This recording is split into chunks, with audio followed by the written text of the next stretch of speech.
Palestine! From the river to the sea! From the river to the sea! Palestine will be free! Palestine will be free! Yes to America! Yes to America!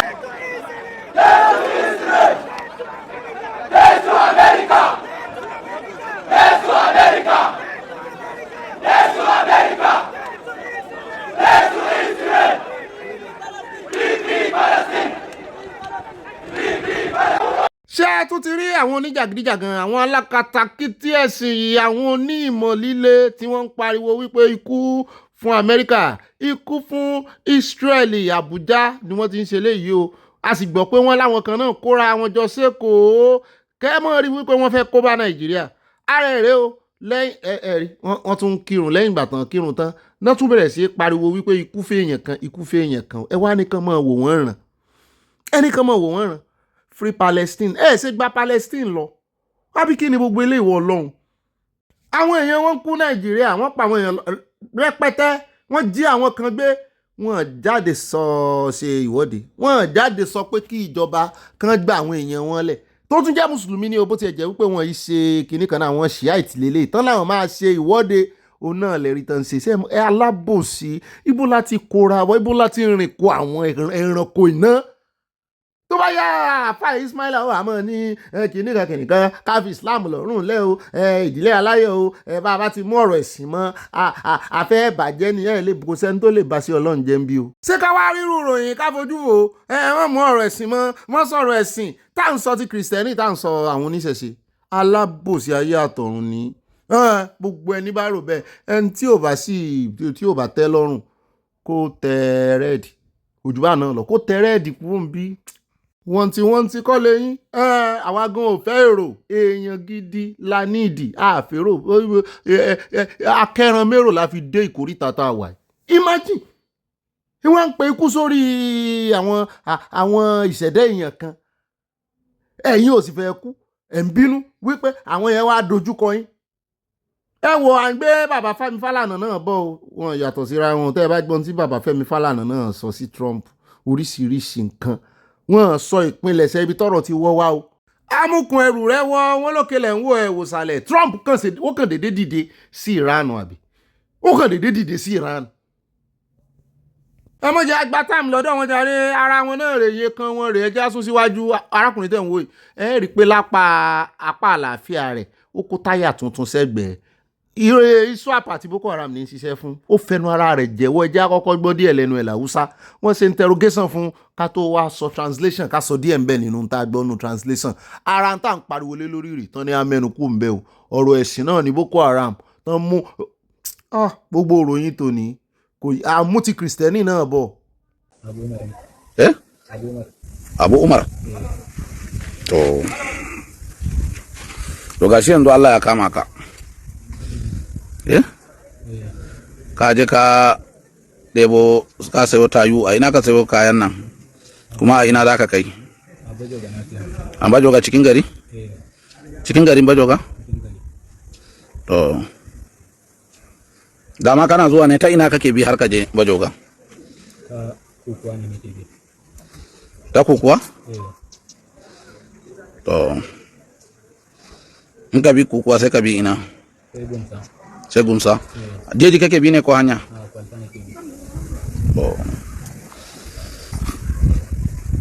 Yanzu wannan ta kóra ẹjẹ́ mọ̀ ká bí ó ṣe lọ ẹjẹ́ asọ́lẹ̀bò àmọ́ yìí mọ́ Yorùbá náà, torí wọ́n ní ìkànnà àwọn ọmọléṣẹ́ ológun tó fọ̀rọ̀ wá lẹ́nu wò, wọ́n ní bí àwàdà bí yẹ̀yẹ́ ni ó fi gbọ́rọ̀ lẹ́nu ẹ̀. wọ́n lọ ní alákọ̀ọ́kọ́ ISWAP ní òun ṣiṣẹ́ fún ní agbègbè Kukawa local government ní Borno state, wípé ṣùgbọ́n òun ti sọ fún brọ́dà òun kan wípé bí Ramadan ó bá fẹ́ parí pé òun ò fẹ́ báwọn ISWAP ṣiṣẹ́ mọ́, pé ó wá fún ọmọléeṣẹ́ ológun tí ń bá a sọ̀rọ̀, torí ìyẹn bá sọ̀rọ̀ tọkàntọkàn pé kó ń fún ní nọ́mbà brọ́dà òun kó confam lẹ́nu rẹ̀ wípé òun ti sọ pé lẹ́yìn Ramadan ìwọ tó ń ṣe bí nínú Ramadan, ṣé nígbà tí Ramadan ò bá wá sí mọ́ lónìí ṣe bí, ṣẹ́ẹ̀sì mọ̀ wípé inú Ramadan gan náà máa ń fi iṣẹ́ burúkú lẹ̀, ìwọ tó ṣiṣẹ́ burúkú nínú Ramadan tó wá ní lẹ́yìn Ramadan ló fẹ́ fi lẹ̀, bọ́wọ́ ọwọ́ pálábá rẹ̀ wá ṣẹ́gi.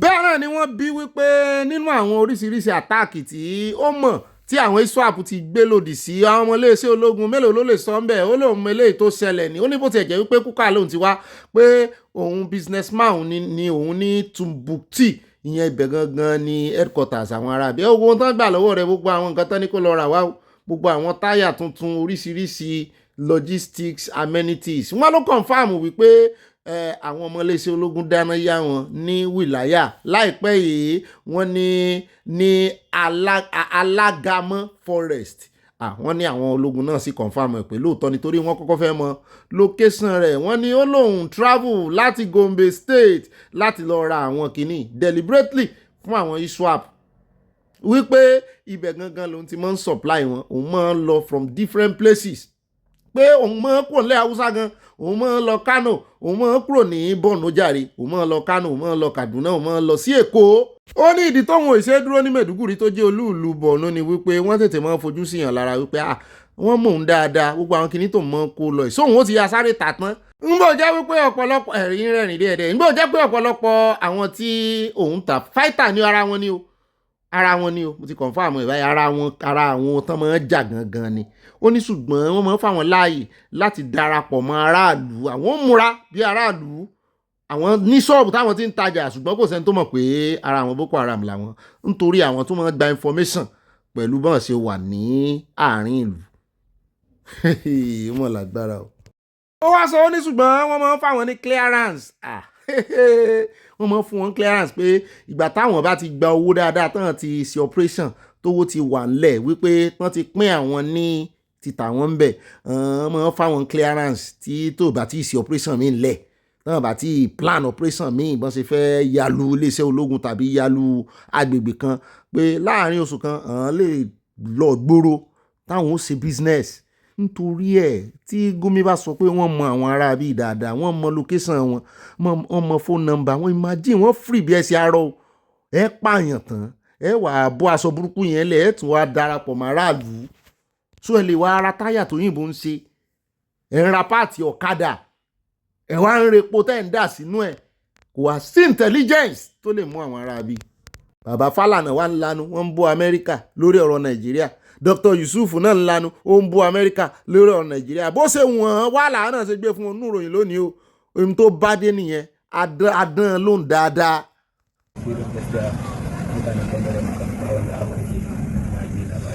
Malam baka magana da karfi. Mutanen bangaren mu kan bawon da aka ji na ji labari. Sai bangaren gabar Besula da faru. Su waye da waye aka kashe a cikin su? Baka san sunan su ba. Yanzu wannan aikin ta'addanci ne yaushe za ku bar shi? Ni kan na ma bari a yi. A tunda aka kama ka ba? Kafin a kama ni ma na yi waya da yana buni akan azumin na yana wucewa. To ya za a yi musa ne? Akwai lambar. Akwai lambar. To ba da mu za mu binkita a hankali. Yanzu dai ga ka da kayakin mashin naka da abu nan daga nan ta ina za ka bi ka shiga daga in ka bi ta kukuwa in kana komawa ina kake bi? Dutse me sunan dutsen? Sai ka biya ina za ka sallake kwaltan buratai? Kudu da azare. Yanzu kun sake ranku fa a jejin kuna abin da kuka ga dama.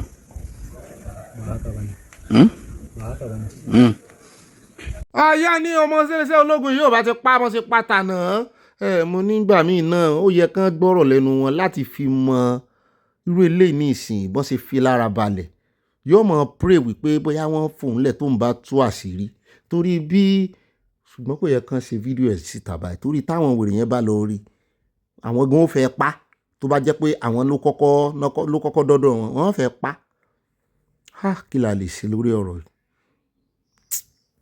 àbí ká pa ń bì ní kí ni ká fi pa àwa ìpààyàn bí àwọn tí wọ́n ní agbára tí wọ́n sì ní constitution right láti pa àwọn agbésùnmọ̀mí àwọn nìkan bá yanjú wọn ó ń rẹ́rìn ẹni ọjọ́ tó ti pààyàn kò rẹ́rìn gbà náà o owó ransom náà fi ń ṣe gbogbo kíní yìí o.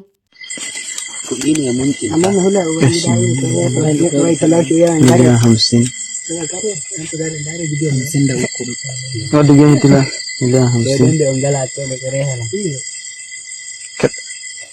Alhamdulillah, abun nema ya samu. Ọ̀rẹ́ o, alihamdulilayi náà fi ń dúpẹ́ o. Ọlọ́run ló mọ iye àwọn èèyàn tó ti pa lórí owó ransom yìí. Ọlọ́run ló mọ iye àwọn èèyàn tó ń túlẹ̀. Ọlọ́run ló mọ àwọn tó ń ti túlẹ̀. Wọ́n ní 53 million naira làwọn gbọ́ tán kà pẹ̀lú èdè wọn. Kìíní kan 50, kìíní kan 50. Ẹ̀yàn kan wá ní ká mọ́ sọ̀rọ̀ nípa ẹ̀sìn. Ẹ̀sìn wo náà fi ń ṣe alihamdulilayi kì í ṣe ẹ̀sìn alákatakítí. Àwọn alákatakítí ẹ̀sìn inú mùsùlùmí kì í ṣe language yín náà lò ẹ̀. Wọ́n fẹ́ ba gbogbo ẹ̀jẹ̀ mọ́ yín lọ́wọ́. Alihamdulilayi adúpẹ́ lọ́wọ́ Ọlọ́run ní jẹ́bẹ̀ àwa náà máa ń lò. Wọ́n fẹ́ bàjẹ́ mọ́ yín lọ́wọ́ àǹbá yín tún ṣe ń búwa. Ẹ jẹ́ kó fẹ́ jàre ẹ jẹ́ tún dé ojú ọ̀nà Ugeli sí Benin. Àwọn náà ni o, àwọn iná náà fẹ́ sọsẹ́, àwọn tó fẹ́ jí gbé ọpẹ́lọpẹ́ pé àwọn àmì rìn sí tòsí. Thanks for the soldiers. Our drivers and others are missing. We just dey talk and say these people dey worry o. We just dey talk for see. We see una when we just talk. We say thank God una then we dey talk am. We dey there hear one gunshot. Egbeshi. Kekuku. Thank you very much. Thank you very much. It's me, Comedic Andrew, along Patani Ugeli Road. There are serious armed robbers there. Fulani, we saw them clearly. They are Fulani people with guns. They butcher some people among us. Ẹ wo ó wà confuse ló ṣe pé wọ́n ní armed robber, wọ́n yìí ṣe armed robber o. Ajínigbé náà ni o.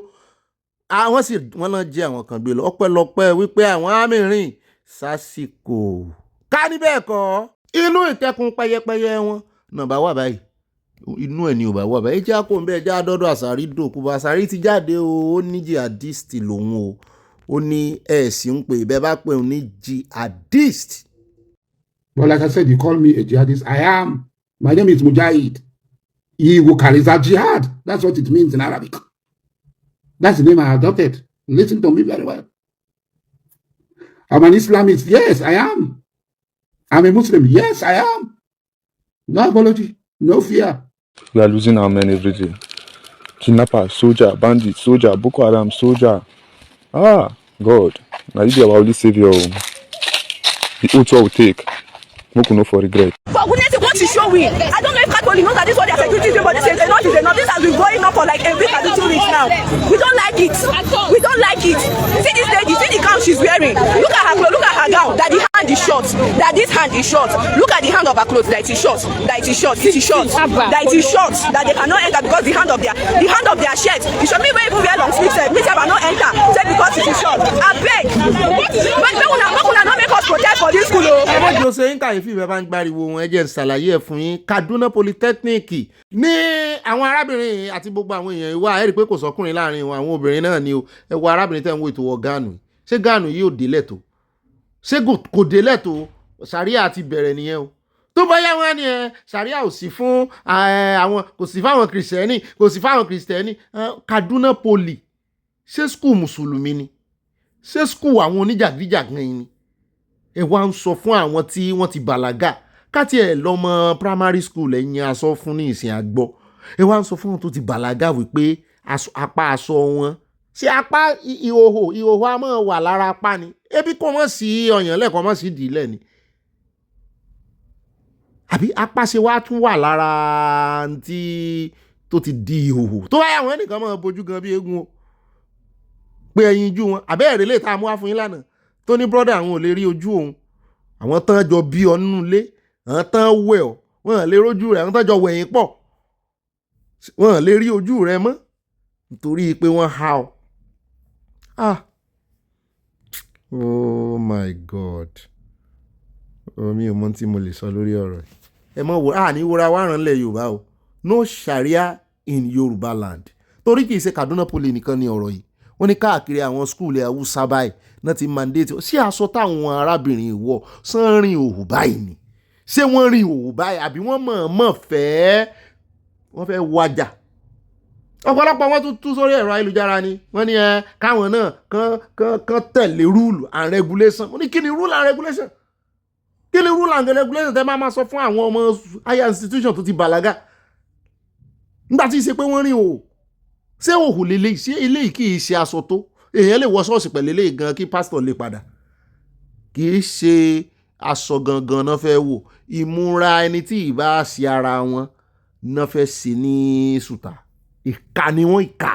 Bọ̀dà Súnmọ́lá àtúnsọ ìkà burúkú ìkà tí wọ́n fi ẹ̀sìn yín ṣe rèé tá à ń pariwo lé lórí ẹjá kò ń bẹ ẹjá dé ṣọ́ọ̀ṣì náà ká sọ ti ṣọ́ọ̀ṣì. And I told you this is what is happening at the gate. At the house, I'm coming from the same school. I've already gone to my campus. Security at my campus, they even know me where because I'm very respectful. I enter gate, I will greet every one of them before I pass. I'm coming from the same campus, only for me to get here now. Why to security cleared me? The woman at the gate already cleared me. I was already going before this man in particular called me back. It is that one man in particular that is causing trouble for kò ní kábàámọ̀ lórúkọ Jésù ẹ má forúkọ Jésù ẹ má fi ṣe pé nǹkan wà lára ìyá yìí àti gbogbo ẹ̀yin tẹ́lẹ̀ ní ṣọ́ọ̀ṣì ìkànnú àwọn ṣọ́ọ̀ṣì aláṣọ funfun ò ní dárúkọ Paris yẹn ó ní wọ́n wó yìí ẹni kí ló ṣẹlẹ̀ ìjọba kọ́ ló wo ẹni tó nílẹ̀ ló wó. wọ́n lẹ́ni ìralẹ̀ bẹ́ẹ̀ ó sì rágbàdì kò sí Nàìjíríà ẹ̀yin wá rè kọ́ ṣọ́ọ̀ṣì bẹ́ẹ̀ bóyá ẹ lọ tọrọ lọ́wọ́ àwọn ọmọ onílẹ̀ ẹ̀bẹ̀ ẹ wá rè kọ́ ṣọ́ọ̀ṣì bẹ́ẹ̀ ẹni tó nílẹ̀ kò fi yan iṣẹ́ àwọn ọmọ onílẹ̀ ló fi sọ bẹ́ẹ̀ ṣùgbọ́n torí pé àwọn ọmọ onílẹ̀ mọ̀ wípé kò sí nlé wọ́n ti gbowó lẹ̀ wọ́n ti gbowó gbogbo ẹ̀ lọ́wọ́ ẹ̀ wọ́n ti gbowó fẹ́ǹsì tó fi rágbá rẹ̀ o ẹ wá fún ẹni tó kọ́ ṣọ́ọ̀ṣì síbẹ̀ nítorí pé yẹn ò sí àràǹdì yẹn wá dé ó wá sí ọmọ onílẹ̀ ò sì sọ fún kankan ọmọ onílẹ̀ sì ń gbowó lọ́wọ́ yín ẹ̀yin ò béèrè lọ́wọ́ ọmọ onílẹ̀ wípé ta ló nílẹ̀ yìí gangan fẹ́ bá sọ̀rọ̀ á fún yín lówó ṣùgbọ́n ẹ jẹ́ abẹ́ ń tó nílẹ̀ sọ̀rọ̀ ẹ wá kọ́ ṣọ́ọ̀ṣì síbẹ̀ ìyẹn wá dé wá bá ṣọ́ọ̀ṣì mẹ́ wá fìbínú wò ẹ wá ń ṣépè fún ẹ tí wọ́n á ń sọ nínú fídíò wípé ó yẹ kó tà fún yín túmọ̀ ẹ̀ náà ni pé ọkàn tí yín gan ò mọ̀ ẹ ti ń tẹ́ ẹ kọ́ síbẹ̀ ẹ ti kọ́ bí ẹni wípé ẹ̀yin lẹ ní ẹ sì gbà wípé kì í ṣe pé ẹ ní o kì í ṣe pé ẹ ra lẹ̀ yẹn o láti ní o wọ́n kàn ní kẹ́ ẹ máa lo bẹ̀ ni ẹ wá kọ́ adúrú nǹkan báyìí sórí ẹ̀bí ẹni pẹ́yìn lẹ ní ẹ wá ń fi Jésù ṣépè orí ẹjẹ́ àgbọ́ díẹ̀ sí torí ṣọ́ọ̀ṣì náà ní tiẹ̀ lọ́wọ́ wọ́n di ẹ̀rú à ń sọ tí wọ́n fún wọn báyìí kí ló dé tí gbogbo ayé ṣe wá lè dandan báyìí lórí ọ̀rọ̀ ẹ̀sìn wọ́n yí ọpọlọ yín ni.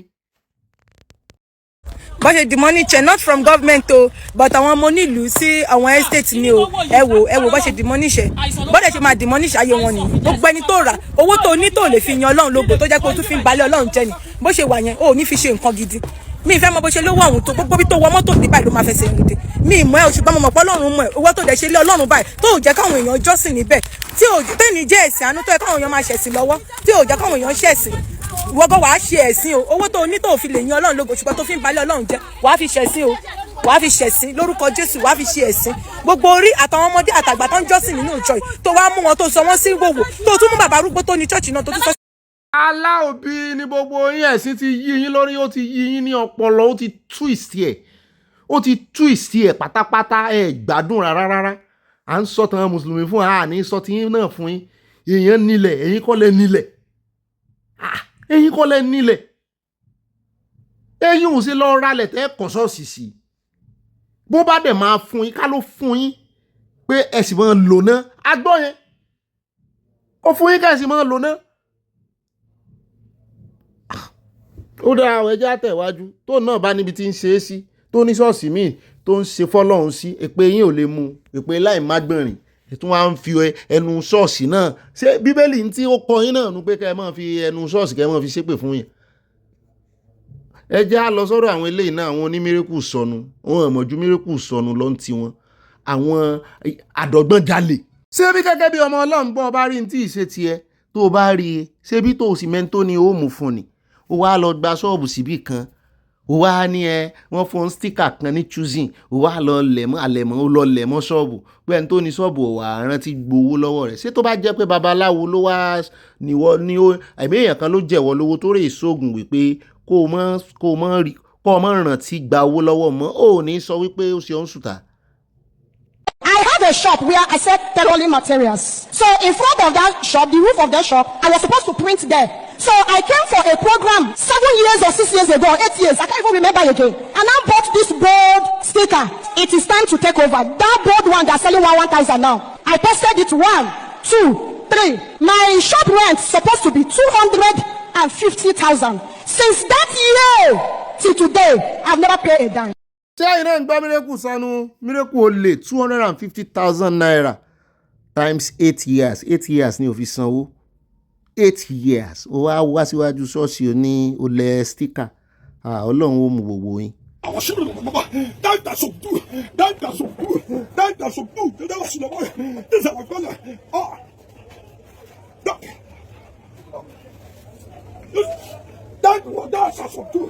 Ara wọn náà lẹ́ ń wò yìí o láàrin jà ó rè é ṣe wàásù ó wá ń ja spiritual boxing ẹ wo gbogbo ara tí ń dá. I weep for my country.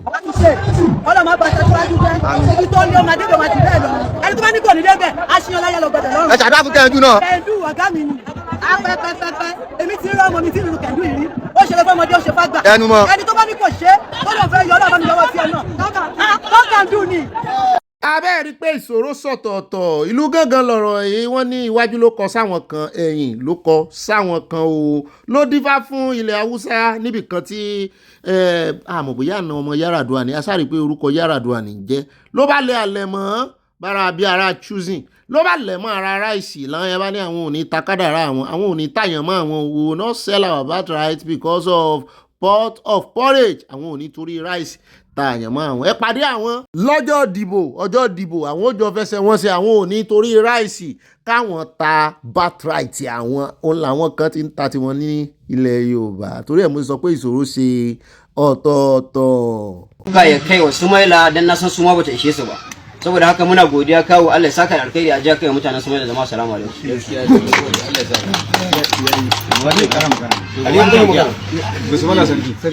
Jama'a assalamu alaikum. Magana da cewa kamar da kamsila yake magana akan shinkafa ta maza da kawo ya riga ya bayar. Mu kawo abin da zamu gaya masa right. You complain about unemployment, right. Yes. You complain about the fact that, oh, we are hungry, right. You say we want to protest, right. You say, oh, you don't have medical facilities, right. You say you don't have good schools and good teachers, right. You say minimum wage, right. It's rice. Orílẹ̀-èdè ráìsì torí ẹ̀ náà ni wọ́n ṣe hàn díẹ̀ wọ́n sọ di góòlù mọ́ yín lọ́wọ́ wọ́n wá ń represent ẹ̀ padà fún yín kẹ́ ẹ lè rí bí ẹni pé nǹkan gidi náà mú lè yín lọ́wọ́ ẹ jẹ́ kó ń bẹ́ẹ̀ jẹ́ padà sékòó ẹ jẹ́ wá gbọ́ testimony bí orí àti Ọlọ́run bó ṣe kó àwọn ìbejì kan yọ nínú skul tó wó lọ́jọ́ sí wọ́n sì kó gba àwọn ọmọ kúrò ń bẹ̀ àṣé àwọn sì wà nínú lab introtech lab Ọlọ́run ló yọ wọ́n torí wọn ò gbàbọ̀dé. It is our school that collapsed on Monday. These twins were inside when they were marching them out of the school. My twins were inside introtech lab. It was one of them that came out and saw that the whole school was empty. And they don't say what is going on. And they peeped through the window and they saw that a lot of people were outside and they started running downstairs.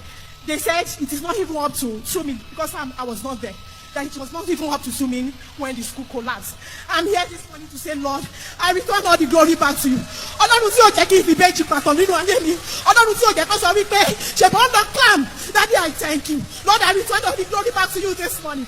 Abẹ́ẹ̀rí mírèkù gidi lélẹ́yìí ó sojú gbogbo wa ńgbà tí léyìn ẹ̀dá olùlẹ̀ kò sì sí irú èèyàn kó jẹ́ macho king kó jẹ́ ọkọ́ gan ló wà lábẹ́ irú ilé yẹn yóò pa o yìí á ń bèlè àwọn ọmọ kéékèèké ẹ̀ wọ́n ṣe ń wò innocently adúpẹ́ lọ́wọ́ Ọlọ́run jàre kò ń ṣe àwọn oníbàràdà mírèkù tó ń fi sticker irú ayé wo kí lè ń fẹ̀sìn ṣe Nàìjíríà báyìí àwọn kan ń fẹ̀sìn pààyàn àwọn kan ń fẹ̀sìn gbààyàn àwọn kan ń fẹ̀sìn pààyàn sílé ayé wọ́n ń pa àpasáyé àwọn kan ń fẹ̀sìn wọ́n fi ń pa àwọn èèyàn sọ́run ẹ wá ń fẹ̀sìn chanti death to America death ìkìlódé ilé ayé yòógùn nìní gbogbo abiyamọ àti babiyamọ lórí ìkànnì àní fojú sunkún ọmọ àwọn ọmọ wa náà ní fojú sunkún ẹ já wá lọ sékòó lọ́dọ̀ King Michi arábìnrin tó kọjá ayé rẹ̀ sí verydarkman lọ́jọ́ sí ojú ẹ̀ ti ká ó ti realize mistake ẹ̀ o. Nigerians, I'm ready to be held accountable for my actions. For some days I've thought about my behavior and I know that I was wrong and I want to be held accountable. For the substance I took on live video, that was very wrong of me because there are young girls that are looking up to me one day and I know I disappointed a lot of people and I'm choosing life. That was wrong of me, I was wrong. And my boss, ST, I'm so sorry. I know I apologized privately, but I did not disrespect you privately. I disrespected you publicly. So I want to apologize publicly. I'm so sorry, sir. And I want you to know that I will never take your support for granted. I've never taken your support for granted, and I will never take your support for granted. And to the owner of Ife, I'm so sorry, sir. I'm so sorry. I'm so sorry for bringing your name into this. I'm so sorry, Daddy. And to very dark man, my brother, I see what you're fighting for. You're fighting for Nigerians, and we can make Nigeria a better place. Aya ní ọ̀gá mi kò pẹ́ lórí ìkúnlẹ̀ jàre nígbà tí ó ń kúnlẹ̀ fún Ọọ̀ni wípé ọmọ ìbàjẹ́ mo ní àyà ó ti tó bọ́mọdé bá ti mọ ẹsẹ̀ rẹ̀ lẹ́sẹ̀ kò ní pẹ́ lórí ìkúnlẹ̀ ká ní iwájú Ọọ̀ni ló wà náà ni Ọọ̀ni ó fà á dìde ẹ fi ilẹ̀ yóò bò ní tiẹ̀ wájú bó bí ò bá dénú rẹ̀ ṣùgbọ́n bó bá jẹ́ pé sọ́ọ̀rì inú ló ṣe is forgiving àbí asáǹsì Ọlọ́run ń dáríjì hàn ẹ fi ilẹ̀ ọmọdé lèmi rí tó ń ṣe ọmọ yìí ọmọdé ni kò tí ì gbọ̀n kò tí ì máa yé kò tí ì mọ nǹkan kan ó sá ti tọrọ ìdáríjì ẹ̀ṣẹ̀ bó dénú rẹ̀ bí ò wá dénú rẹ̀ ó kù ó kọ Ọlọ́run àwa náà àìṣe arínúròde olùmọ̀ràn ọkàn Ọlọ́run ní mọ̀ ń wonú ẹ̀jẹ̀ àfitinú lẹ̀ ìta ní kẹjẹ́ àwò èyí tá a fẹ́ rí níta náà ló ti ṣe yìí ó ti kúnlẹ̀ ó lè mọ́ kúnlẹ̀ dínú ṣùgbọ́n ó ti kún ń ta títa ní ẹjẹ́ àwò ẹjẹ́ àfọlọ́nlẹ̀ kọ́lọ̀ ń bá wa kọ kó bá wa fi mọ̀nà kó mọ̀ sí irú mistake bẹ́ẹ̀ mọ́. I'm not police, no, they attack us. They don't see me. Why the police? No, I don't want you now. You are there. Get ready, man. You want to come to the home. Unless they show you. Officer, there. Oh, you for the smoke cannon.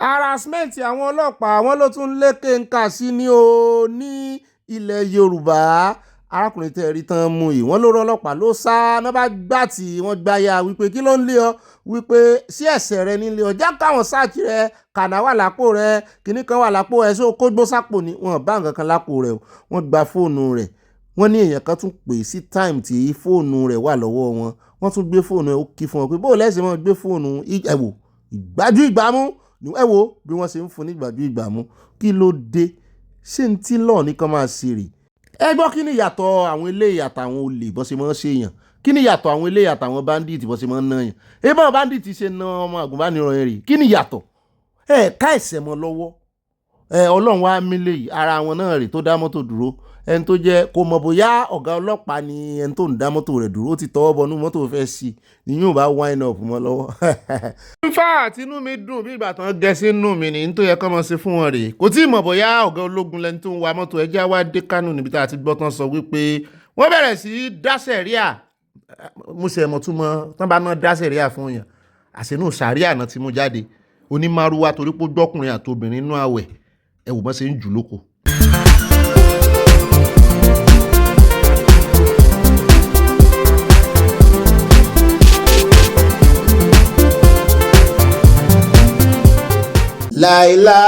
láìláìláńláwù kọ́lọ́mù bá tèmi jẹ́ láìláìláńláwù kọ́lọ́mù bá tàwa jẹ́ láìláìláńláwù kọ́lọ́mù bá tiwa jẹ́ o láìláìláńláwù kọ́lọ́mù bá tèmi ẹni láìlá ọkùnrin ẹni láìlá ẹ̀yin obìnrin ẹni láìlá ẹ̀yin alálàájá láìlá ẹ̀yin alálàájì láìlá tọmọdé tá a gbà láìláìláńláwù kọ́lọ́mù bá tàwa jẹ́ láìláìláńláwù kọ́lọ́mù bá tà ó yá láìláìláńláwù kọ́lọ́mù bá ó fẹ́ sọ́dún orí ẹ̀mí lórí ìsọjí ẹni láìláìláńláwù kọ́lọ́mù bá tàwa jẹ́ Allahu akbar àmín Allahu akbar àmín Allahu akbar àmín o Allahu akbar lónìí ọjọ́ Jímọ̀ olóyin Allahu akbar àmín Allahu akbar alálàáfíà o Allahu akbar Allahu akbar alálàáfíà o Allahu akbar àmín rà aládélẹ̀ ní lọ́jọ́ Jímọ̀ olóyin mú kí gbogbo ẹ̀yin mùsùlùmí mo kí gbogbo ẹ̀yin mùsùlùmí káàkiri àgbáyé nílé lóko lẹ́yìn odi ẹ̀yin mùsùlùmí alálàáfíà nìkan ni mo ń kí o bàbá wa Ismaila náà mo kí yín a kí yín sílé torí ààbẹ̀ ọmọ tó ń dùn yín lórí ọ̀rọ̀ torí pé àti nígbà àfẹ́sàárẹ̀ àlẹ́ Yorùbá àlàáfíà tó wà nílẹ̀ Yorùbá ó dùn ju sàárẹ̀ àtàn gbé bọ̀ nílẹ̀ Haúsá lọ àwa ò fẹ́ òjúbà náà lọ yọ ìyá kò nìyẹn ẹlẹ́ o bàbá wa yóò change wọ́n gbà tiwa ńgbò bá ya bó lójú ọjọ́ lọ́dọ̀ yan happy Jumat akujimo olóyin ni wọ́n sì ọ̀pọ̀lọpọ̀ rẹ̀ láyé láṣẹ Ọlọ́run Èdùmàrè. Ibà àwọn náà ni ibà gbé wọn dẹ́rẹ̀ ibà Jímọ̀ olóyin ó dùn mọ̀ràn mbà lówó mbàrà fún Mọ̀dínà aláǹgbá sọ̀wọ́nù.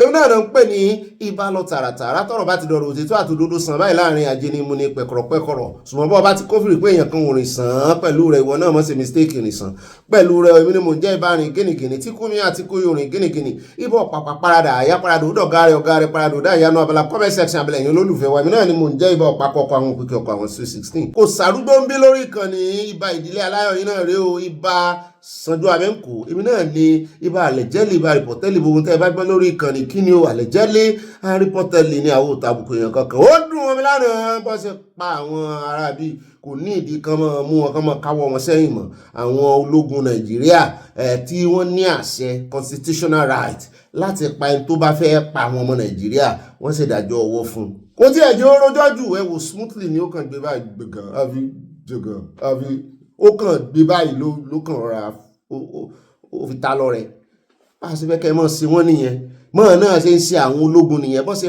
pa ṣe captain kọ́ mọ́ ṣe pa major general Uba nìyẹn kódà mú kí n káàbọ̀ ẹja mọ́ ń gọ̀kan èjèèjì owó lè tẹ́ bá pàdé inú Abala Lerefe ayọjú lójú fèrèsé ni ó ti dàfẹ́ èyí tẹ́gùn fi sọ ẹja mọ́ àwọn àkórí ìròyìn wa àti gbogbo ìsọ̀rí tá a mú ẹnu bàbá bá dé inú àkójọpọ̀ ìròyìn alákọ̀ọ́kọ́ ń bẹ̀ ẹja bẹ̀rẹ̀ ní Ondo State níbi tí ẹja bẹ̀rẹ̀ láti Ondo State níbi tí Ayédatiwa tó ti gáhùn sókè òun náà ṣe media chat mo ní really kí la tún rí gbọ́ kí ni tuntun o ó ní gbogbo ìròyìn tẹ́ ń gbọ́ káàkiri wípé ilé ẹjọ́ ìgbà òun láyè láti dupò ẹlẹ́ẹ̀kejì wípé bóun ò bá tí ìdè Supreme Court kò lè tẹ́ ń lọ́rùn mo ní owó ẹjọ́ wà lọ́wọ́ yín ẹ fẹ́ náwó ẹjọ́ ṣé ìṣòwò àwọn ará Ondo State lẹ́fẹ́ fi ṣe ẹjọ́ yìí torí èèyàn ìfòfẹ̀rẹ̀gẹ̀dẹ̀ lọ sí Supreme Court bẹ́yàn ẹ kọ́kọ́ lọ sí appeal court from appeal court lẹ́wàá lọ Supreme Court ṣùgbọ́n tó gbé wọn lọ ilé ẹjọ́ náà àṣì ọmọ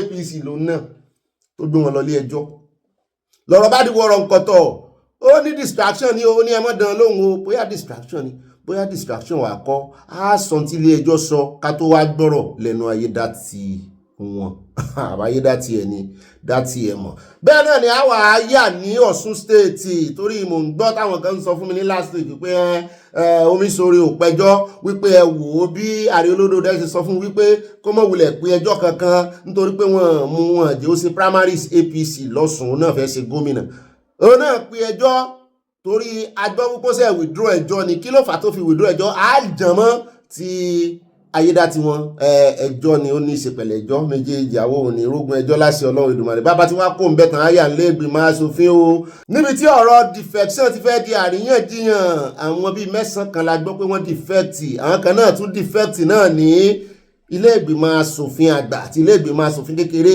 ẹgbọ́ iye wọn náà àkójọpọ̀ ròyìn wọ́n ní ṣùgbọ́n àwọn kọ̀ọ̀kan ní problem nù wọn nítorí wípé ìkànnù wọn àbárìbè ó ní wọ́n ti sáàkì òun ní abga ní ẹgbẹ́ òṣèlú tó wà ní wọ́n á ń jí oyè wípé bá a bá gba lẹ́tà rẹ̀ wọlé ìwúpo fẹ́ defect sínú ẹgbẹ́ ADC ó ṣeé ṣe kó kúrò nílé ìgbìmọ̀ aṣòfin o ó ní kí ló dé sóun lòun ó kọ́kọ́ defect ní àwọn èèyàn tí ń defect ti pẹ́ wọ́n ní ebá ṣòfin ni ó mọ tí òfin sọ ni àbẹ́yàn kan dédé máa ń ṣe òfin tí ò ní mọ òfin ṣé bí kí amòfin tó mòfin aṣòfin tó ṣòfin náà ó ti mọ ìtumọ̀ òfin tó kọ wípé ó wà nínú ìwé òfin ọgbọ́n lèyàn fi mọ́ dìfẹ́ẹ̀tì bí ìjà bá wà nínú ẹgbẹ́ òṣèlú o lè dìfẹ́ẹ̀tì bí wàhálà bá so nínú ẹgbẹ́ òṣèlú rẹ irú owó bá jẹ́ pé ẹgbẹ́ òṣèlú PDP ló wà nísìn o lè dìfẹ́ẹ̀tì ṣùgbọ́n o ò lè tọ́ka sí ìjà kan tàbí mọ̀dàrú tó ń ṣẹlẹ̀ nínú ẹgbẹ́ APGA ó wá ní wọ́n fún sack letter rí ká òfin sack letter tán fún ọ yẹn ó kúrò nínú ilé ìgbìmọ̀ asòfin torí ẹgbẹ́ tó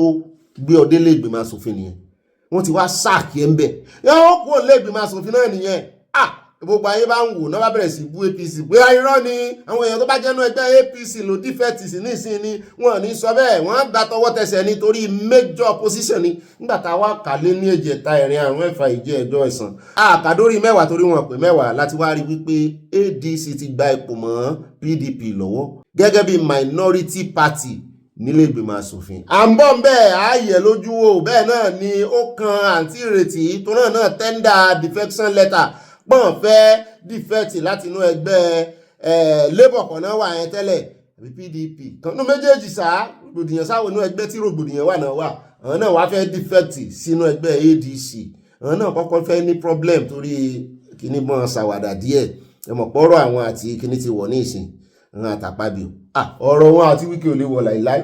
Èmi rò pé nígbà tọ́rọ̀ wọn àtàpábíò ti wọ̀ ó yẹ kọ́rọ̀ wọn àti Wike náà wọ̀ ebọ́ rẹ̀ àpábíò ní Wike wọn náà rẹ̀ o wọn rí àpábíò kan sójú ayé sí ni pé mi ò rí fọ́nrán ọjọ́ sígbà tí Wike sì jẹ́ gómìnà ni tí àpábíò wá fẹ́ gbé lédì kan tí ó fẹ̀sùn kàn án tí lédì yẹn ló ń gba ẹran tí lédì tó ló ń gbá àpábíò lójú lọ́jọ́ yẹn mọ̀mọ́ yẹn ṣe bí jurisdiction Wike ló ti fẹ́ lọ arrest yẹ tí Wike yarí nígbà yẹn ó sì lómi lára ó rí rùmùrùmù nígbà náà gbogbo eyín rẹ̀ sì wà níbẹ̀ nígbà náà yẹn Wike ebi òun ló gba wúmà yẹn lẹ̀ tó ń lérí máa pàbí nígbà yẹn wípé wọ́n yìí máa parí ìjà bọ̀rọ̀ ojú ayé náà wọ́n sì fúnra wọn lọ́rọ̀ kan ẹgbẹ́ ADC bá ní kò sáàyè fún ìrètí o kí ló dé wọ́n ní sáwọn òṣàkíyèsí election tán dì kọjá ni ìyẹn local government election wọ́n ní Wike nànà yà òun náà jáde kò campaign ọ́fíìsì tó yẹ káwọn lò àwọn táwọn tó fẹ́ campaign torí kì í ṣe kó sẹ́ẹ̀ bẹ̀rẹ̀ ó ti ń bá wọn lọ pàdé kókàn rè tender defection lókùn táwọn dúró dè kò sí ọ́fíìsì fáwọn kò ṣe nǹkan kan ṣé irú eléyìí làwọn gbẹ̀kẹ̀lé pé kọ́mọ́dì fẹ́ ti wà sọ́dọ̀ àwọn òmùní wọ́n láwọn reject ẹ̀ kó lọ bá pàbí inú ẹgbẹ́ APC à ń bọ̀ ń bẹ́ á fún yín ní kúlẹ̀kúlẹ̀ ọ̀rọ̀ tá a bá dé inú àkójọpọ̀ ròyìn bá a bá ti wá kó ń bẹ̀ tán á yà lórí ọ̀rọ̀ Elrufai níbi tí arákùnrin kan àti gbọ́ ìjà kọ́kọ́ gbọ́ tí ICPC gbé níbi tá a ti gbọ́ tán sọ wípé Elrufai ti wọ́ ga wo wọ́n ní ICPC tún ti lọ gba injunction míì láti dá dúró fún another 14 days làwọn èèyàn wá bẹ̀rẹ̀ sí ṣàríyànjiyàn lórí ẹ̀ àgbárakùnrin kan bọ̀ ó lóun fẹ́ sọ ìdí àti right tí ICPC ní àti pé tó bá lọ fi Elrufai lẹ̀ ní ìsìn wọ́n lè mọ́ rí mú mọ́ à ń bọ̀ ń bẹ̀ àyẹ̀wò àwọn apára sọ́dọ̀ Sowore lóun fẹ́ já wa sí àṣírí kan lórí ọ̀rọ̀ umahi David pé 110 million kan ló bá dé gbogbo ẹjọ́ wẹ́wẹ́ tẹ́ rí tí arábìnrin yẹn wá rò wípé òun ní àṣírí rẹ̀ lọ́wọ́ ibi tá a ti ń sọ yẹn lọ́wọ́ náà ni arákùnrin kan lára àwọn tí David umahi tí ó ní kó lọ bẹ̀bẹ̀ media house lòun náà ṣùgbọ́n wọ́n ní béèyàn bá ní alágbẹ̀kẹ̀lé téèyàn bá réèyàn fẹ̀yìntì wọ́n ní àyá ní ọ̀gá mi ẹ̀ràn tí òkú tẹ́ fẹ́ pa ni ẹ̀sà ń parambulate mo ní ó dá ayá mi lówe ó ní Yorùbá ní mọ́ sọ pé ajá tó bá lẹ́ni lẹ́yìn yóò pọ̀ bọ́ mo ló ṣe bẹ́ẹ̀ àyá ló yá mi lówe o ó rí mi tí mò ń parabulate pé òwe wo ni mo fẹ́ lò òun ló dífá fún arákùnrin alòfọ́nrán rẹ̀ lánàá náà òun ló ń jẹ́ objective media òun náà wọ́n ṣe bẹ́ẹ̀ dáadáa lórí ìròyìn wọ́n ní ó wà lára àwọn tó ń ti ojú bọlé ẹ̀ràn núrù lórí ọ̀rọ̀ umahi pàápàá jùlọ lórí ọ̀rọ̀ títì tí ń ṣe òun ni fàtún ló kọ́kọ́ já wa sí ńgbà yẹn pé wá wo ibi tí umahi ló ń ṣe títì dé o ìyẹn Calabar Coastal Road sẹ́kù wọ́n bá ní kò náà rí tender apology mú ní kí ló ṣe ṣùgbọ́n kàkà tí yíò fi tender apology bọ̀dà Délé Fárótìmí lórí fẹ̀yìntì náà bá rí adúrú òyìnbó tí bọ̀dà Délé Fárótìmí kọ fún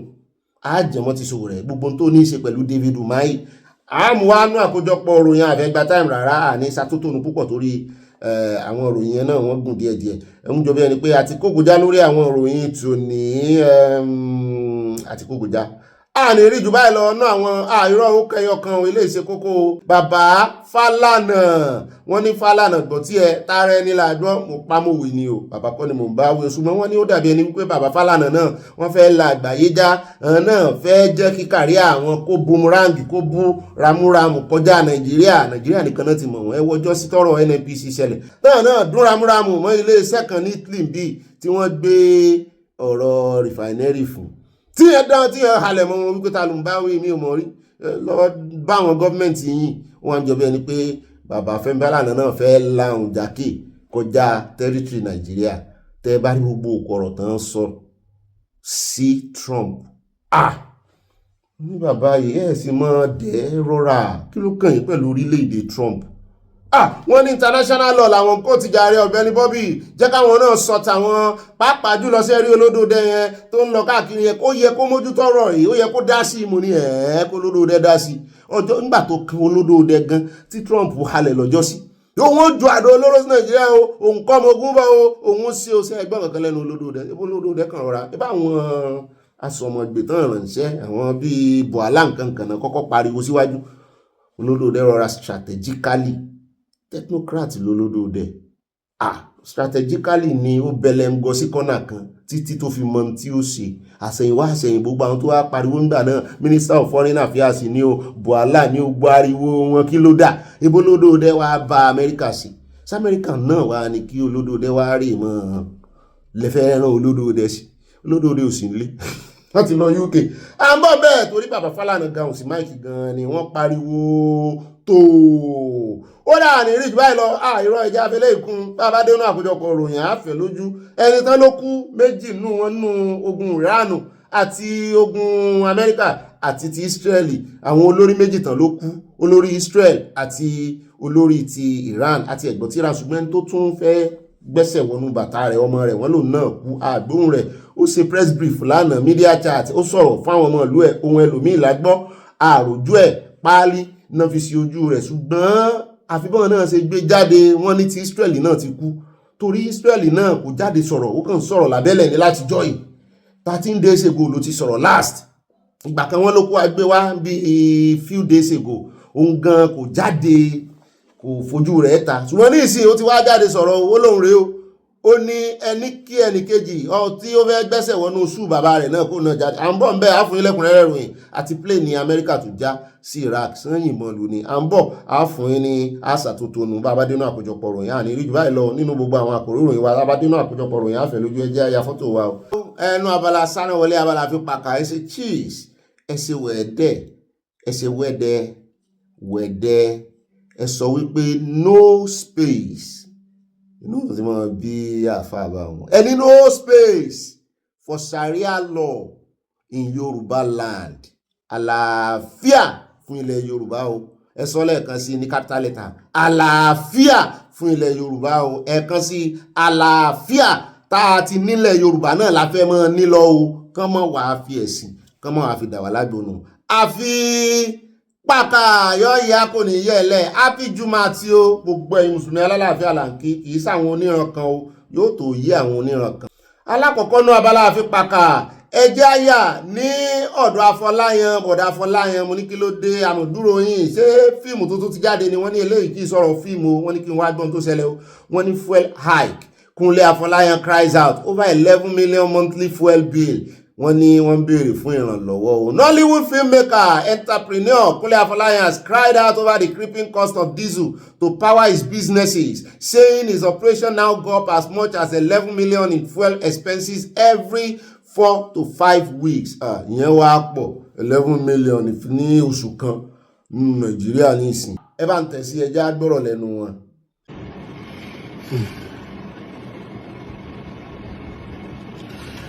I've been sad because I can't cope with the 1,500 per liter of diesel. I can't even comprehend it because, you know, in one of the businesses that we run, you know, Cap Village, we spend about 11 million in 4-5 weeks on diesel. 11 million for 5 weeks. And we have solar power, but we're still spending about 11 million in 4-5 weeks. In Lagos, Cap Hub, we still spend a lot on diesel, even though we have solar power. And when this announcement of the prices for, you know, diesel and all of that came, you know, I've been sad. It's not sustainable. This, I don't know. It's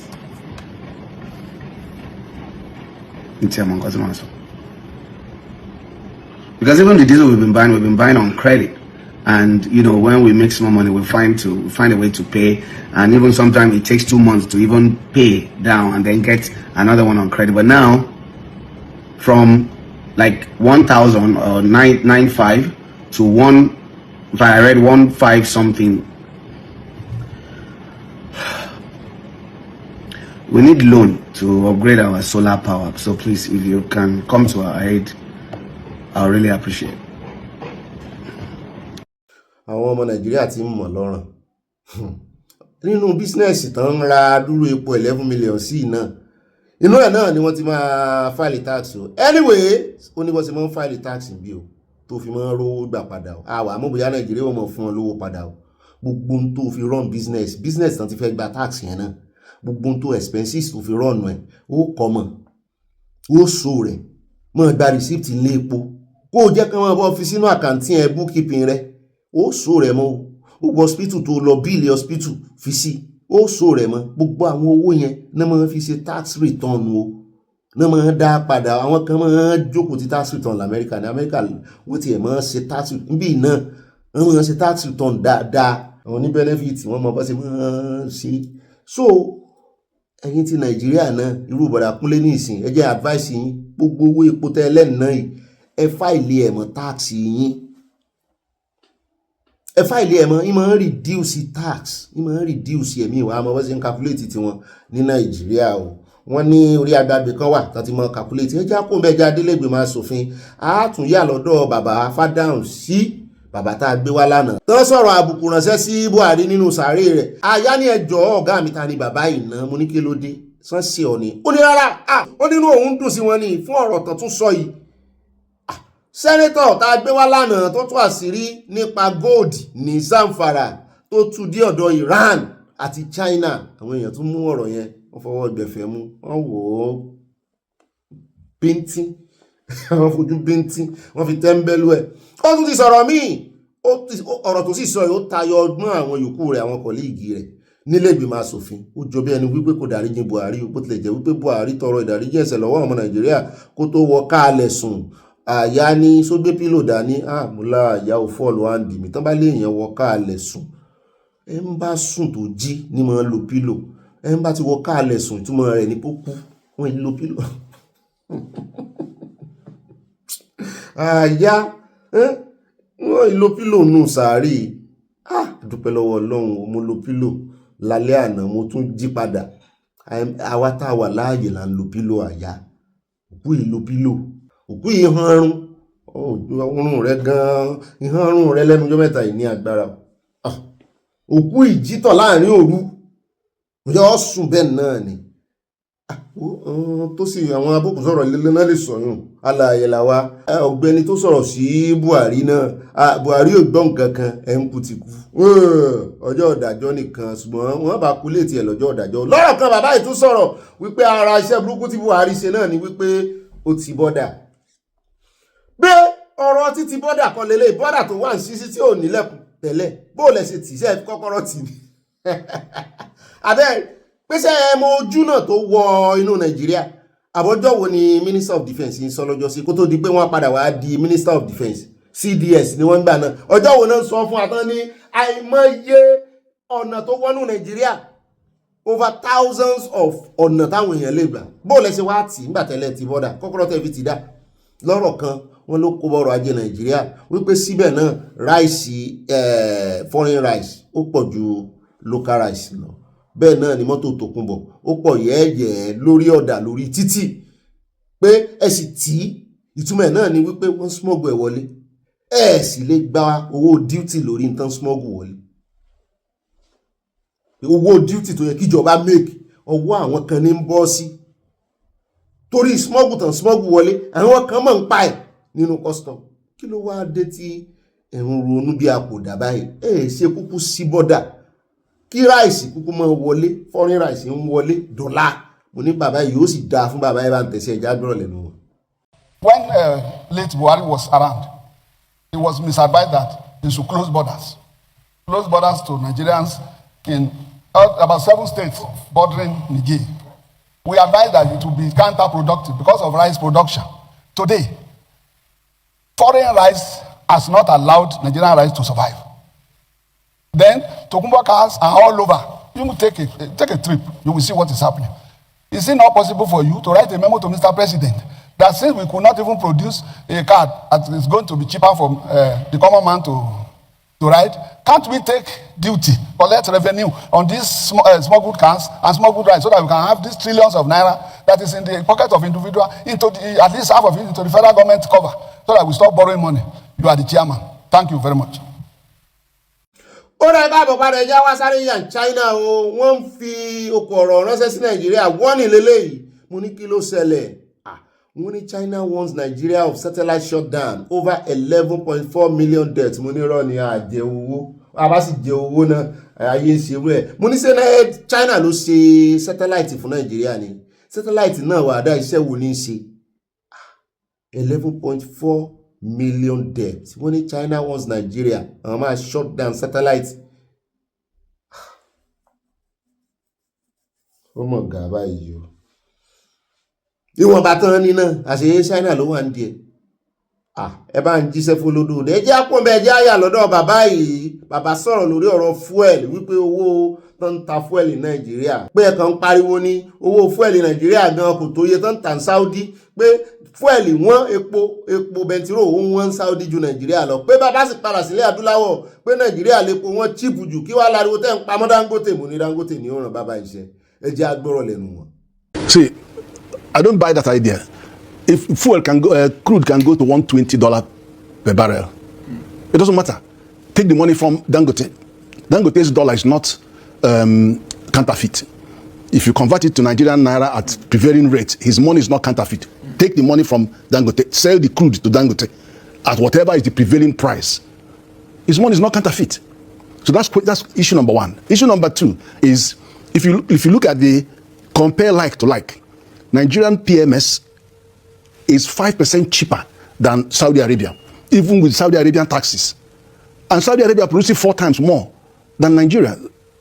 Number two is the lowest in Africa. Is 40% cheaper than Ghana, is 70% cheaper than Senegal and Cote d'Ivoire.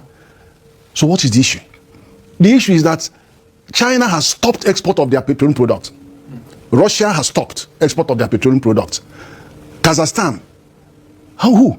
Even Saudi Arabia have dropped 500,000 barrels a day production because of the trouble.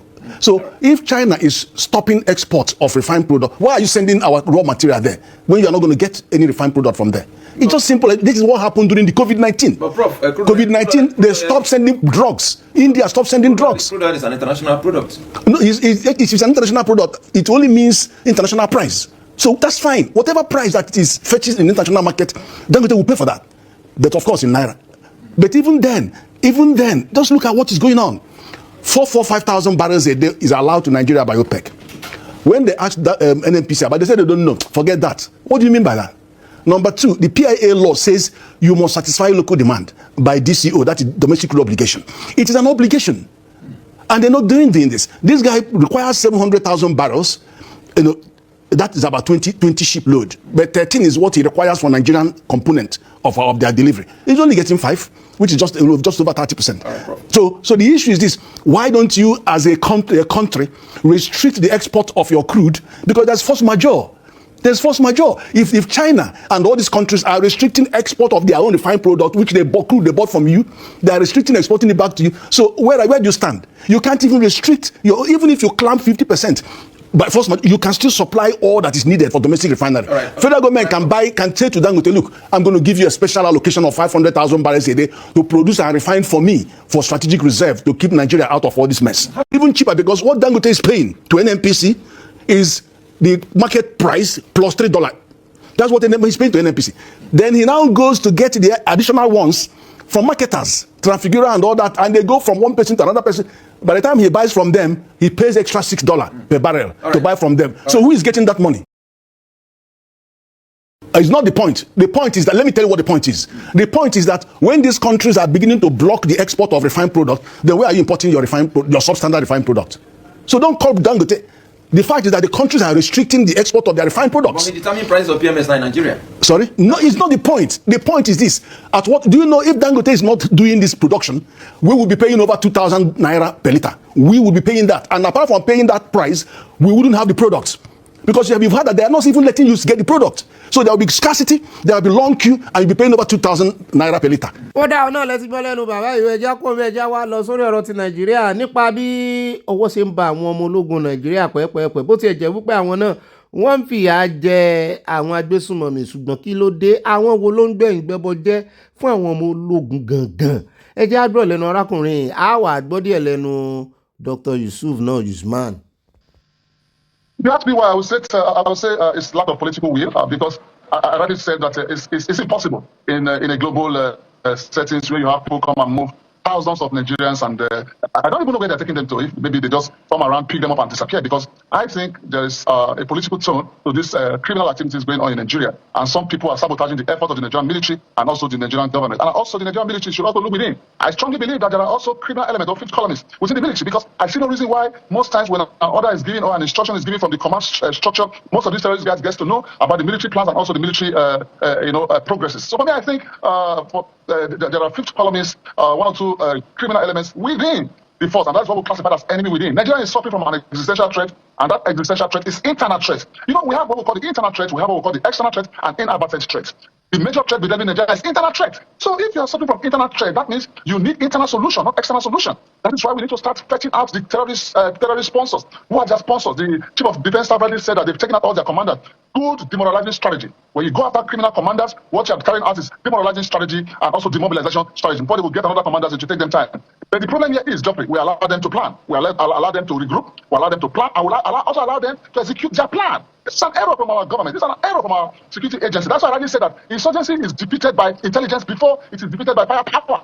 Your intelligence is a powerful tool. And that's why we must not play with any of our intelligence agency in this country. The government must invest billions or trillions of naira for us to get most of these intelligence gadgets to be able to look at the satellite imagery, how they move, and where they are and where they're going to. If we have that, it's a form of psychological deterrence, because this criminal will believe or strongly agree that the Nigerian government is monitoring them, and they will not be able to carry out their criminal engagement. But they strongly believe that we have failed in the area of intelligence, we have failed in the area of technology, and we have also failed in the area of personnel. That's why they are succeeding in their criminal enterprise. No deterrence measures in place. We must have effective deterrence measures in place. But things happen in this country that we cannot remain silent. We really can't. The last week has been very depressing and saddening for anyone who has a beating heart.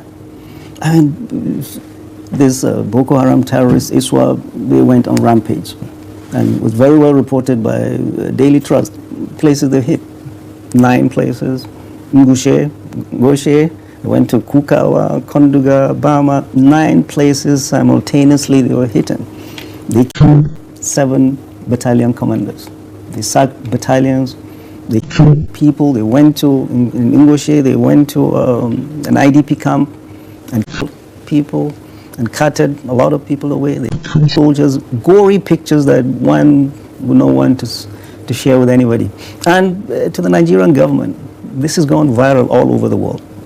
I've been receiving this from friends and associates from all across the world, from the US, from Europe, from all over Africa, from as far away as Vietnam. People are sending it to me.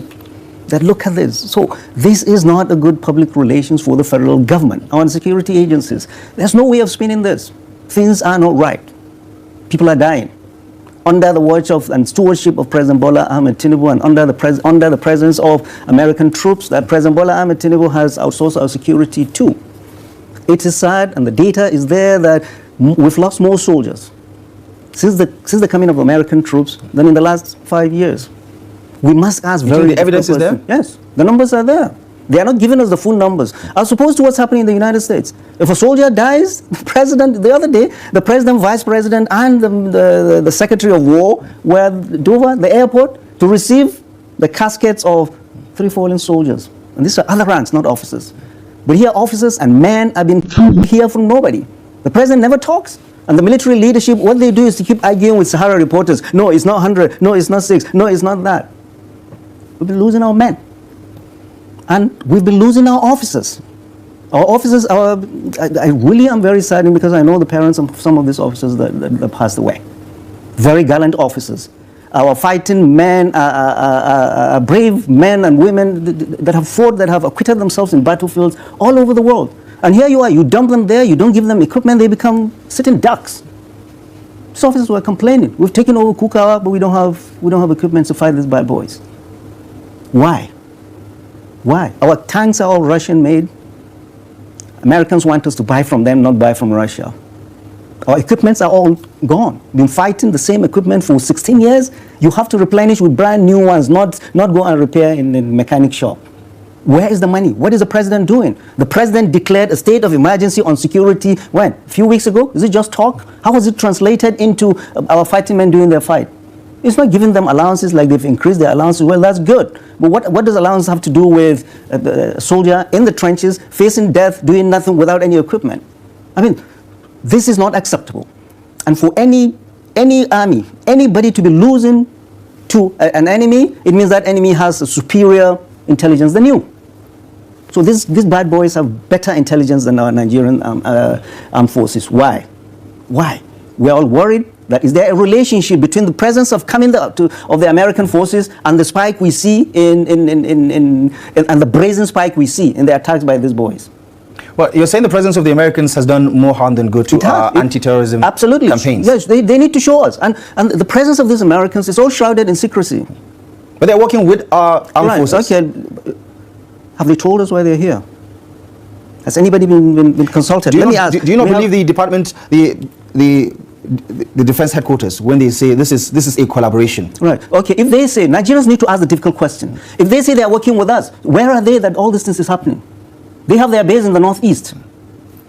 Providing support, not necessarily. What is the support? What is the support? Support is intelligence. Support is intelligence. So this is the intelligence you're providing them? Or are you not giving them the intelligence? Or are you giving the wrong guys the intelligence? Our soldiers can fight. They don't need anybody to come and help them fight. What they need is help in intelligence and training. If you say you're here to support them in what? We have seen a spike since you came. Ẹ ń bá gbọ́ tó ń sọ̀rọ̀ báyìí, wọ́n á sọ wípé òótọ́ ọ̀rọ̀ ló ń sọ. Kò sì jìnnà sóòótọ́ ọ̀rọ̀ náà ṣùgbọ́n kì í sóòótọ́ ọ̀rọ̀ wọn jẹ́ ń já ẹ̀ sí. Ṣé ẹ rí agbódegbà ní ọ̀pọ̀lọpọ̀ wọn? Àwọn náà polè kò wá jà náà polóko kò wá mọ́. Àwọn náà ń frustrate àwọn ará bíi. Àwọn náà ń frustrate àwọn ará bíi 200 and something péré ni àwọn troops tó wà ní Nàìjíríà tó jọ ọmọ Amẹ́ríkà. Intelligence náà wá fún. Wọ́n fún yín ní intelligence. Wọ́n ta nǹkan ogun fún yín. Wọ́n fún yín ní intelligence.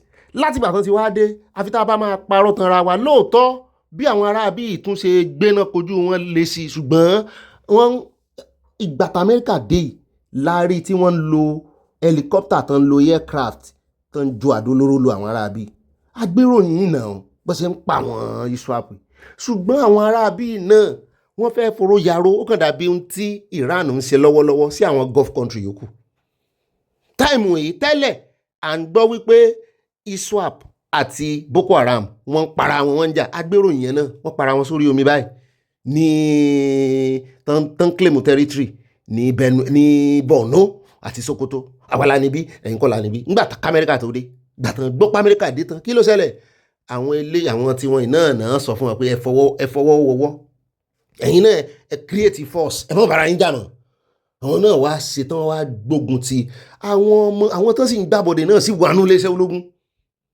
kí la mélòó l'Amẹ́ríkà fẹ́ ṣe ńgbà tán sì kógun wá tán kọ́tẹ̀ wá ọ̀tẹ̀ kọ́ kò sọ tẹ́ ń bẹ́ ogun náà kó wá lòdì sí ẹ̀yin ọlọ́tẹ̀ tán dáná ya yín ẹ̀yin náà lẹ́ ń pariwo kí náà wá ṣe kí ni kò yẹ kán ju àdó olóró wọ́n tún wá retrieve wọ́n fi sẹ́yìn wọ́n fẹ́ kí àwọn ológun ti yín léwájú wọ́n provide support fún yín sí Amẹ́ríkà ni ó ń bá yín ṣe bẹ́ẹ̀ ẹ̀yin lẹ́lẹ́fẹ̀ẹ́ Amẹ́ríkà wọ́n lẹ̀ ní àwọn ò ní bá yín jà ṣùgbọ́n àwọn provide support fún yín wọ́n provide support fún yín sáà náà wà bá yín wa ọkọ̀ ojú òfurufú sí Amẹ́ríkà ló pe èyí tó ṣẹlẹ̀ ní kámáyà tán ti pa àwọn èèyàn rẹpẹtẹ sí Amẹ́ríkà ọmọ Amẹ́ríkà ológun Amẹ́ríkà ló pe àwọn lóníkàn tí ó yẹ kó lọ dáńgbà tán fún wọn lẹ́tà tán wèrè ọmọ yín tán deliver lẹ́tà fún wọn ní Kwara sáà Amẹ́ríkà ológun ló ní kán mọ́ tètè gbégbèsè àbáwọn náà báyìí bèbè ṣe bẹ́ẹ̀ lẹ́ẹ̀fẹ́ wọn wájú ẹ ti ẹ̀lẹ́ẹ̀fẹ́ wọn rárá ni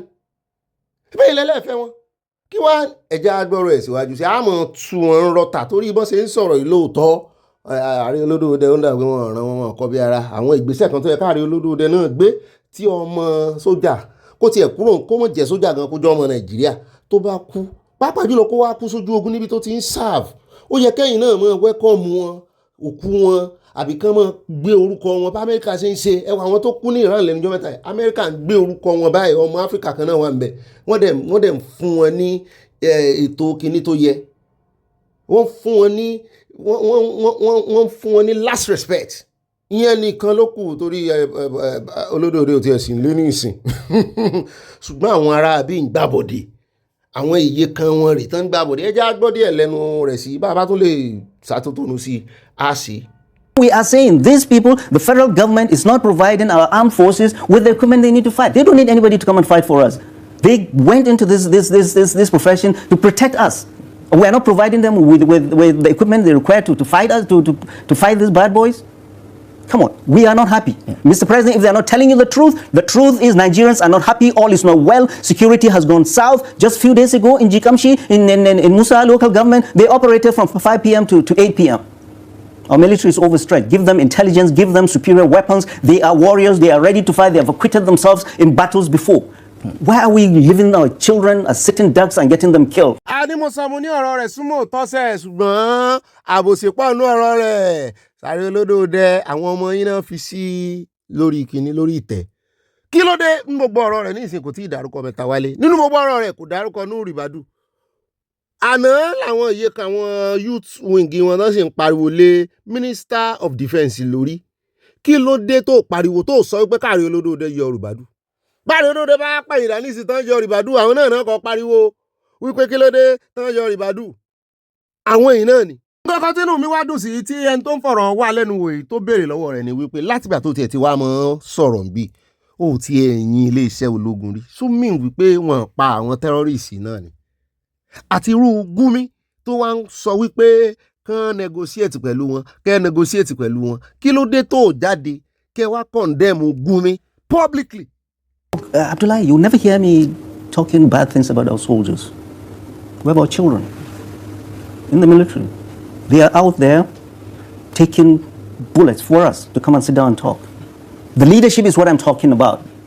The leadership of the Nigerian army, the Nigerian military, and the leadership of the Federal Republic of Nigeria are failing us to protect us, and are failing our boys there that are there in the war front. You don't provide them equipment. What do you want them to fight with?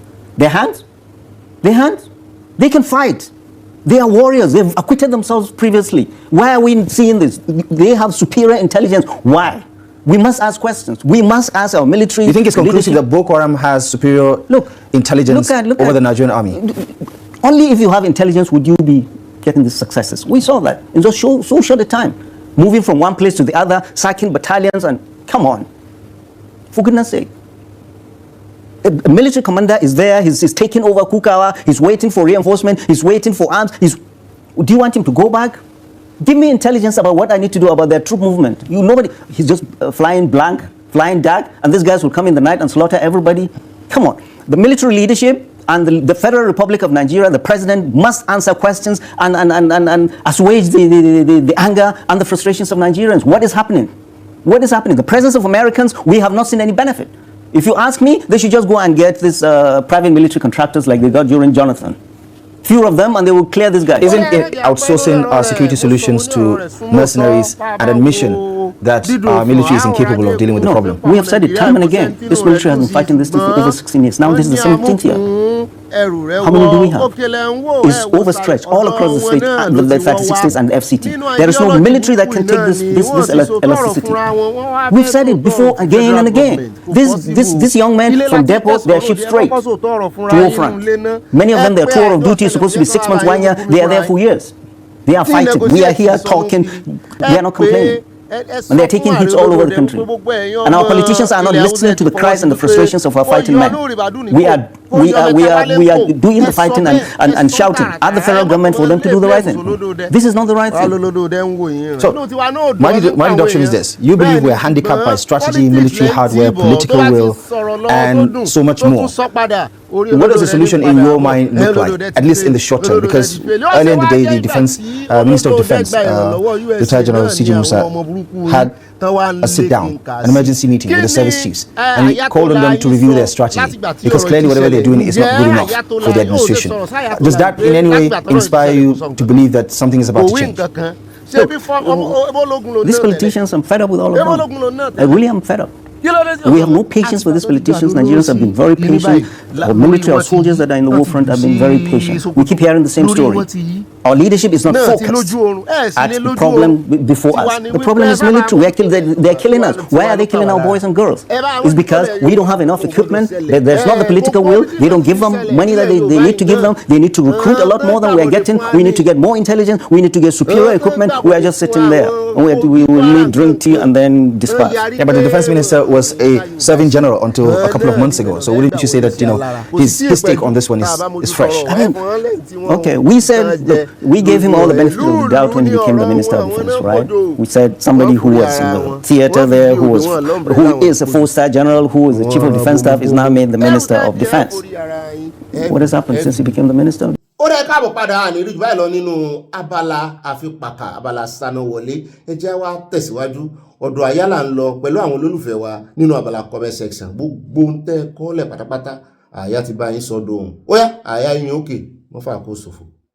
Mo mọ̀ tún kí n káàbọ̀ sínú abala yín olólùfẹ́ abala comment section àti ní ìsfàlàyé wọ́n ní kí Olúwa kọjú ìjà sí àwọn olórí gbogbo tí wọ́n ya wọ ìlú yìí. Wọ́n ní Ògúnláka yóò sì mọ́lẹ̀. Wọ́n ní kó kọjú ìjà sí wọn Oòduà nation kó má gbàbọ̀dè rárá Oòduà nation going back láti Canada. Mo rífẹ̀ẹ́ rẹpẹtẹ tẹ̀tẹ̀ sí àwọ Ọlọ́run ó bá nífẹ̀ẹ́ yín at Modúpẹ́ Adénúgà wílà mọ́ mi ní ibà stood up ọlọ́pàá àti olóṣèlú ò ní nísinmi. Mọ́ mi Dorcas Jalo wọ́n ní cheese Abala àfipàkà no to Sharia in Yorubaland. Mọ́ mi Tóyin Nọ́rì wọ́n ní Baba Sala sang the song in Ọ̀rúnmòoru ọ̀tá ń gbógun lásán ó jọ bí ẹni pé ti Baba Sala ní ṣùgbọ́n bàbá mi kan ní bàbá wa Ògúndé ló kọ àìmọye àwọn èèyàn ló lò nínú orin nínú fíìmù wọn.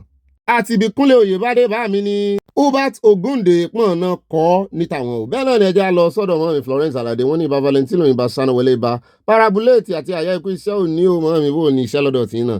A ò ní ráhùn tí yóò kó bá wa mí o gbogbo owó tí àwọn gómìnà ń gbà yìí kẹ̀kẹ́ napep ni wọ́n fi ń ṣe ambulance Oòduà nation ilé yá wọn tẹ lọ́ọ̀sì àti nǹkan panu.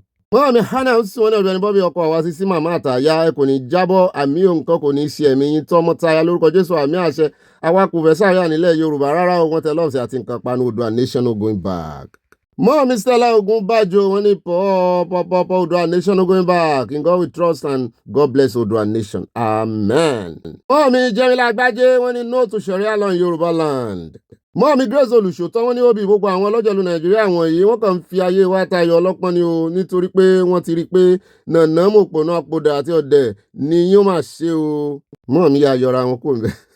Ìgbà tó ń tayọ ẹ fira yín síbẹ̀ ìgbà tẹ wá fẹ́ pe nànà mú ẹ yọra bẹ́ẹ̀ náà ni mọ́ mi mẹ́rin òdùnnú yìí tèmi nìkan wọ́n ní ibà àfipàkà no space for Sharia in Yorubaland àfi pàkà ibà no dull movement Oòduà nation tètè dé wọn tẹ lọ́ọ̀sì àti nǹkan panu ara ti ń bí àfa Ismaila nùnú no Sharia in Yorubaland bẹ́ẹ̀ náà ni mọ́ mi Tóyin Nọ́rì wọ́n ní ibà oníṣekúṣe mo mọ̀rọ̀ tí mo sọ lánàá tẹ́ ẹ fi fún mi lóye yìí.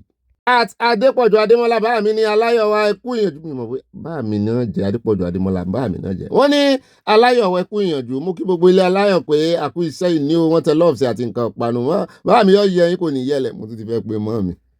Mọ́ mi Victoria Badejo wọ́n ní congratulations to the armed forces in Nigeria. Let's continue to pray for God's protection. Terrorists and banditry has no right to take over our country. Oòduà nation no going back. Wọ́n tẹ lọ́ọ̀sì à wọ́n ti fún wa ní òkè tó bá máa fi dọ̀là báyìí yóò ju bottle of wine mẹ́rin lọ. Mo jẹ́rìí mọ́ mi weekend àwọn ọmọ àmúyọ́ àti àmúṣẹ́kù kò sọ tí ń bẹ̀. Bẹ́ẹ̀ náà ni mọ́ mi Grace Olùṣòtọ́ wọ́n ní sọ yẹ kó rí bẹ́ẹ̀ ní òtítọ́ àtòdodo sí àwọn ènìyàn wọ̀nyí kì í ṣe ọmọ àlè. Kí ló ń ṣẹlẹ̀ nílùú Nàìjíríà náà irú àwọn ìjọba adarí àti àgbà wo ni a ní o àgàbà yìí o ìkà ní gbogbo yín ọjọ́ yín kò ní dalẹ̀ bí Olódùmarè ti ń bẹ láàyè. Wọ́n ti bí mọ́ mi mọ́ mi ìyálé gbogbo gbòòrè o wọ́n ní àwọn àti mọ́ mi àbí àkíyèsí mọ́ ni wọ́n ní ẹ̀fẹ́ ńlá Nàìjíríà ẹ máa ta ìtọ́ yín pípa ni kí ẹ máa pa àwọn báńdíìtì àtàgbésùmọ̀mí inú mi dùn mọ́ ẹ pátá náà ẹ̀ bọ̀bọ́ yẹn smooth ni ó yín bọ̀ lórí 40 of them wọ́n pa wọ́n dànù. Mọ́ mi fún mi lọ́láyọ̀ yẹyin wọ́n ní mo kí gbogbo wa nídìílé aláyọ̀ wa o ọ̀rọ̀ bí ayọ̀ kò ní wọ́n nínú ilé ìyá mi o Ọ̀gbẹ́nibobby àti àyà àti Olúwa túbọ̀ máa tún agbára yín ṣe àmì mi dòdò jọ́bẹ̀lẹ̀ òkè jọ́bẹ̀lẹ̀ ni mo pa jóbi owó ni mo fẹ́ one day read more. Bẹ́ẹ̀ náà ni ẹjẹ́ àdọ́dọ̀ bá mi Adétayọ̀ Adégẹ̀yẹ wọ́n ní òbí mo dá lábàá kí gbogbo ilé máa gbàdúrà fún orílẹ̀-èdè wa tí Amẹ́ríkà bá jí wọ́n á ní God bless America. Ẹ jẹ́ káwa náà máa sọ wípé ìbùkún ni fún orílẹ̀-èdè Oòduà àmọ̀ràn ní o from Newark New Jersey wọ́n tẹ lọ́ọ̀sì àti nǹkan panu. Àdúrà pọ̀ lórí Yorùbá nation no going back yẹn gan àdúrà ni ìlọsíwájú ni kò sí ìpadà sẹ́yìn. Mọ́ mi Tóyin Nọ́rì wọ́n ní that's very good ikú lèrè ẹ̀ṣẹ̀ ká kúlù fún bandit. Mọ́ mi mẹ́rin òdùnnú ìtẹ̀mí nìkan wọ́n ní òbí ìtẹ̀mí nìkan àtàyà mi tó yé cable eléyìí dára gan ni o no stopping no waiting no loitering bí wọ́n bá ti rí wọn pé pa lẹ́sẹ̀kẹsẹ̀ ìgbà yẹn ni ọkàn wa máa balẹ̀ kó máa lo bí wọ́n tẹ lọ́ọ̀sì àti nǹkan panu wọn ni kò ní ìdíkà waste time lórí wọn ẹ mọ̀ wulẹ̀ gbé wọn wálé ẹjọ́ ẹ dájọ́ tọ̀run fún wọn Ọmọ ọmọlẹ́wà Adésọlá wọn ní good evening ogbenibobby ibà ọkọ àwa queens ní ìdílé aláyọ̀ ibà confam lọ́run kò ní fi ń sílẹ̀ àmì àtẹ̀yìn náà àti gbogbo wa yorubanation going bá àwọn tẹ́lẹ̀ ọ̀sẹ̀ àti nǹkan panu. At Adunni Ayọ̀ọ́lá wọn ní bàbá wọn Ògúndé nínú eré wọn àná kọrin yẹn. At Toy Network bá mi dáadáa Ghana wọn ní bá confam please don't pay attention to them. Ìyẹn àwọn ará Ghana tó sọ̀rọ̀ lánàá. They belong to the minority in the parliament and tend to politicize many issues because they lost to the current ruling party.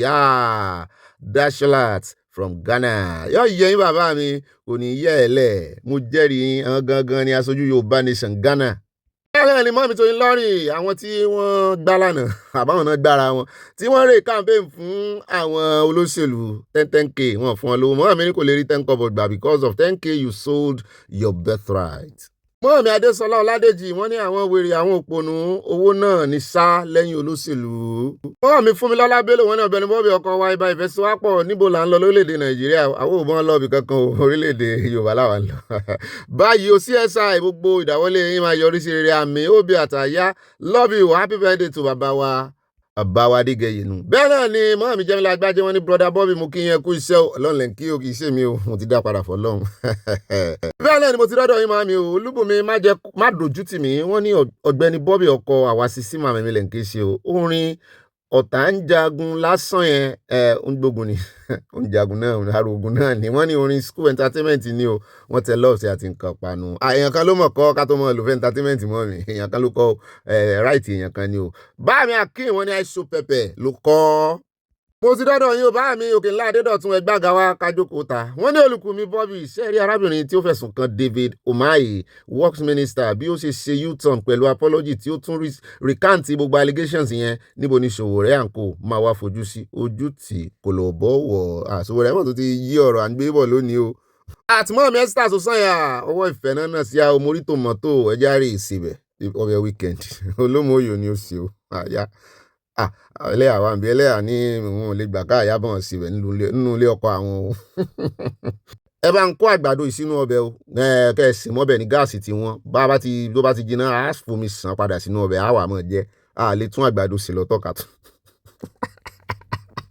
Ẹjẹ́ báàmì Òkènlá Adédọ̀tun wọ́n ní Olùkùnmi Bobby ṣé ojú kì í ti àwọn rented crowd yáyì yìí ni nítorí common petri sum of 10k ni wọ́n ṣe ń ta ọjọ́ ọ̀la àwọn ọmọ àti ọmọ wọn àbá ìkíṣí tó pa wọ́n pọ̀ náà ló máa tún wọn ká ẹ̀sùn kírun.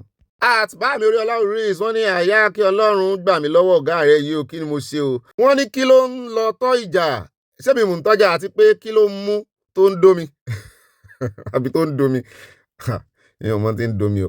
Ọmọkùnrin ọkọ ẹlẹ́yà ẹ̀ ti burú ti pẹ́ bóun ni mo ṣe burú tí mo bò ebi rú ni ń ò bò gìrì yóò bì. Amúnisìn ni wọ́n pẹ̀lú owó àti ipò. Ìyẹn lórí ọ̀rọ̀ ọmọbìnrin umahi yẹn àyà dátí ẹ̀ mọ̀ kó o sì dúpẹ́ ti ẹnu pẹ̀sìn. ọmọ ọ̀tá ni bàbá yìí ẹ wò wọn dáadáa ẹ wò àdírẹ́sì wọn. Báàmì Okùn Ọlá Lam wọ́n ní Obi Yorùbá ní ọ̀tá Yorùbá nígbà tí CSI wà ní àtìmọ́lé ọmọ Yorùbá mélòó ló jáde láti fi ẹ̀hónú hàn tí Sowore jáde láti gbìjà ọmọ Ìgbò báyìí Yorùbá ronú o wọ́n ń wá cheap popularity láti ọ̀dọ̀ àwọn Ìgbò wẹ́yàn lè dìbò fún wọn. Mọ́ọ̀mí Dorcas Kazeem wọ́n ní àfi pàkà àwa Yorùbá kò fẹ́ ṣàríà nílẹ̀ wa ire Oòduà nation we move wọ́n tẹ lọ́ọ̀ sí a. Báàmí Fẹ́mi Bọ́sẹ̀dé mo mí sí yín o ìbá Fẹ́mi lóye wọ́n ní ìbá Naija dùn àyà ẹ̀yin ilé aláyẹ̀kú ilé wa ẹ lọ Naija wá o wọ́n ní Naija dùn ẹ kú ìgbúrò mi o àti gbúrò yín náà dáadáa báyìí Naija dùn iyán àtẹ̀gùsí ẹ̀kọ àti ẹ̀fọ́ rírò àbùlà lóríṣiríṣi àyà ṣé òbèrè mi àyà òbèrè yín o ẹjẹ́ ń sòótọ́ fún yín àyà yẹn òbèrè yín o ó lẹ́rìí dájà ayé Nàìjíríà ọlọ́run òjò ọmọ ọdún náà ni ò Nàìjíríà ò ní happen sí wa negatively àwọn tó happen sí negatively arákùnrin kan náà ló lọlé wọn pa o ṣùgbọ́n wọ́n pa sáyé ẹsẹ̀ rẹ̀ kò ṣe lò mọ́ ẹ bá rí bọ̀n wọ́n ń yọ ọta àmọ́ nínú egun rẹ̀ káàkiri ni mo rí lánàá báyìí mo ní n ò lè lo ilé ẹ̀jẹ̀ ti pọ̀ jù. wọ́n tó lọ lépọ̀ wọ́n tó wọn kàn ní dárúkọ lórí ìkànnì ni ká mọ̀ jayé orí wa. bẹ́ẹ̀ náà ni ibà màámi wọ́n ní Buhari was a curse capital letter náà fi kọ́ how Nigeria he ruined Nigeria in order to Islamize and subject it under caliphate. Supreme leader Satani Sokoto just as it is in Iran but man proposes God disposes. Bẹ́ẹ̀ ni Ọlọ́run ò fún ọ sí. Bẹ́ẹ̀ náà ni mọ́ọ̀mí Olúṣọlá Adébáyọ̀ wọ́n ní àwọn eléyìí kò máa lè rí ọ̀run wọ̀fà kò yà mí lẹ́nu irú wọn kò ṣeé dá sí pàápàá ẹ wo ibi tí wọ́n ti jáde wá ṣé Sowore gbádùn ṣá kì í ṣe ara wa bóyá ìran àwọn ìjọ ní í ṣe àwọn aláìní tìjú jàtìjàtì love you I love you too mami ògidì ọ̀rọ̀ lẹ sọ bẹ́ẹ̀ náà ni at Amazing Grace wọ́n ní this Ghanaian guy smells hypocrisy bẹ́ẹ̀ ni wọ́n ránṣẹ́ ni. Mọ́mí Ayọ̀kọ́pà wọ́n ní àyà respect a surprise expect ni o èmi mo sì wo expect a surprise gift if you behave yourself kájíkó wọ́n sọ ṣé kájíkó ṣe Fúlàní lónìí kájíkó òkè àwọn Haúsá ni àyà nìkan lè fẹ́ fún gift ó dà pé wọ́n jí fàyà gan kọ́mọ́ wọ́n ajá àkàyà lọ́wọ́ mọ́ mi Abala Lerefe mo sì ń wòye o mọ́ àtikúnlébélò wọ́n ní Ọ̀gbẹ́ni Bobby media marshal ọlọ́run lè ń kí lára wa àtàyà ikú iṣẹ́ takuntakun ọlọ́run ní ìṣiṣẹ́ rẹ̀ first match ní ọjọ́ ìbí mi o I send the picture to your WhatsApp WhatsApp ìbílẹ̀ bá ti sọ mi ò dé di WhatsApp wọn ẹ bá rí èrò ń bẹ wọ́n ti ń bínú sí mi ń bẹ̀ ọdún ìgbẹ̀yìn wa dára dé love ló kọrin ẹlẹ́yàǹkọ́ àti prophetess Oòduà nation ogoyin bá kóyá ẹja kọdún fún àbáwá ọlọ́jọ́ ìbí ìjó kan yìí o ó yá ẹ ṣe pápápá àkẹ́dá wa lóhun kìrìbí pàṣpàṣ bá mi yọ yẹn kò ní yẹlẹ happy birthday ti ọdún kan o ẹ pẹ́ ẹ tọ́ ẹ gbòó ẹ fi parí ẹ fèrègì jobi láti ọlọ́run àníwá yín ti láàrin wa we will celebrate you next year yọ yẹn kò ní yẹ lẹ. wọ́n mi Olúfúnkẹ́ Fájimọ́lú wọ́n ní Wike ti gbégi eléyìí tó lè ràn lẹ́wọ̀n ó ta ilẹ̀ tí ẹni tó ní rà ní 2006 fún Italy company Shoprite ti lukudéètì 2.5 trillion tí wọ́n kó wá sọ ó ti wọ́gbó wọ́n wá kó wá ṣòwò ó ti wọ́gbó bẹ́ẹ̀ náà ni ẹja dọ́dọ̀ mọ́ mi Josephine Aláwìyé mọ́ mi dáadáa ìyá dáadáa wọ́n ní ẹni Ọlọ́run fẹ́ ni Ọlọ́run yàn bẹ́ẹ̀ ni olóyè Sunday Igboho Oòduà nation going back àwa ilé aláyọ̀ yìí ń gbàdúrà sí ẹlẹ́dàá wọ́n tẹ love sí Obi thanks for you for your news more wisdom also to hear from London bẹ́ẹ̀ náà ni ẹja dọ́dọ̀ mọ́ mi Stella Odile wọ́n ní Ọ̀gbẹ́ni Bobby ẹ̀ka alẹ́ ò bàbá wa Ògúndé ló kọ́ mo gbọ́ orin yìí ní 1976 but wọ́n ti kọ́ before 76 wọ́n tẹ love sí àwọn oge mi rèé o àwọn oge mi rè kò sárúgbó ń bí ever young ni yọ yẹyin ẹwọ time tán ti gbọ́ orin bẹ́ẹ̀ náà ni ẹja dọ́dọ̀ mọ́ mi Rafiat Iyewu àwí wọ́n ní Sowore is working for his money he is a coward he is a manipulator and not sincere to himself he is a deceiver and chameleon in disguise. ó kọ́ tẹ́ fún ipò bẹ́ẹ̀ náà ni bá mi Ismaila Adémọ́lá àfà onímọ̀nà fi kí wọ́n ní láti bẹ̀rẹ̀ pẹ̀pẹ̀ láti ń gbọ́ ètò yìí Ọ̀gbẹ́ni Bobby àwa ò lè ṣe ká má gbọ́ ètò yìí ọ̀rọ̀ ẹ̀sìn tí ẹ fẹ́ kí bọ́ yìí ló máa ba nǹkan jẹ́ ẹjọ́ iyọ̀ tí ẹ̀sìn kúrò bá mi àlejò tẹ̀sìn kúrò àlejò kò lè ba nǹkan jẹ́ ẹ wo ọdún tá a ti ń pariwo lórí ọ̀rọ̀ ẹ̀sìn nígbà tí ìṣẹ́ẹ̀sì kan là máa pariwo lé lórí ṣùgbọ́n lẹ́yìn tó ń reign of the moment ó ní tálákàtàkìtì tí yín là ń ṣe àlè ìyọ́kù o bó ilé ayé ibi tá a dé dúró ibi tí ilé ayé dá dúró lé ní báyìí gbogbo ayé gbogbo iléèwé ìròyìn ló ń gbé ọ̀rọ̀ ẹ̀sìn àbẹ́ mọ̀ pé ìjà ẹ̀sìn ni ìjà Iran àti Israel àti America ni ìjà ẹ̀sìn ni ẹ wá ní ká gbẹnu kó ń bẹ ìjà ẹ̀sìn sì burú ká níjà ẹlẹ́yàmẹ̀yà tàbí orílẹ̀-èdè kan sórílẹ̀-èdè kan ni tá bá ń ju àdó olóró sórílẹ̀-èdè rẹ ìwọ náà mọ̀ dìfẹ́ǹdì ara rẹ̀ ọmọ ju padà ṣùgbọ́n ìjà tó bá sì jẹ́jà ẹlẹ́yàmẹ̀yà ni tí Yorùbá bá fèsì Fúlàní ó fèsì Yorùbá ṣùgbọ́n tó bá ti jẹ́ ìjà ẹ̀sìn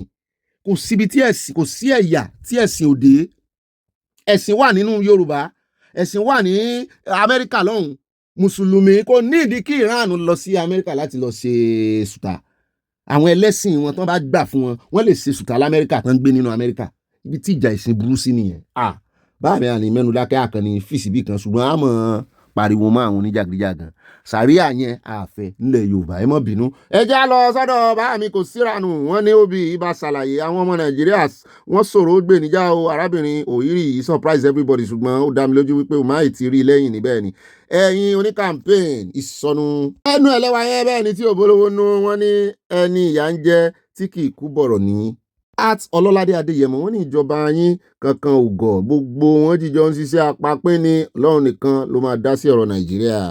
mọ́ mi mo dúpẹ́ Adénúgà wílẹ̀ àwọn Ọ̀gbẹ́ni Bobby these people have been threatening to come and do this I don't believe that David Umahi is innocent. bíbá màá mi wọ́n ní bàbá wa ẹ jọ̀wọ́ ẹ má ti apply kòbókò on our fight smile o let's hope he will reason with us I spent 1 hour 3 minutes with him last night àyà 90 to 580,000 I kept smiling ó kàn fi wọ́n pàwọ̀ ẹ̀dẹ́ níbẹ̀ ni wọ́n fi àwọn ọmọ yẹn pàwọ̀ ẹ̀dẹ́ ni.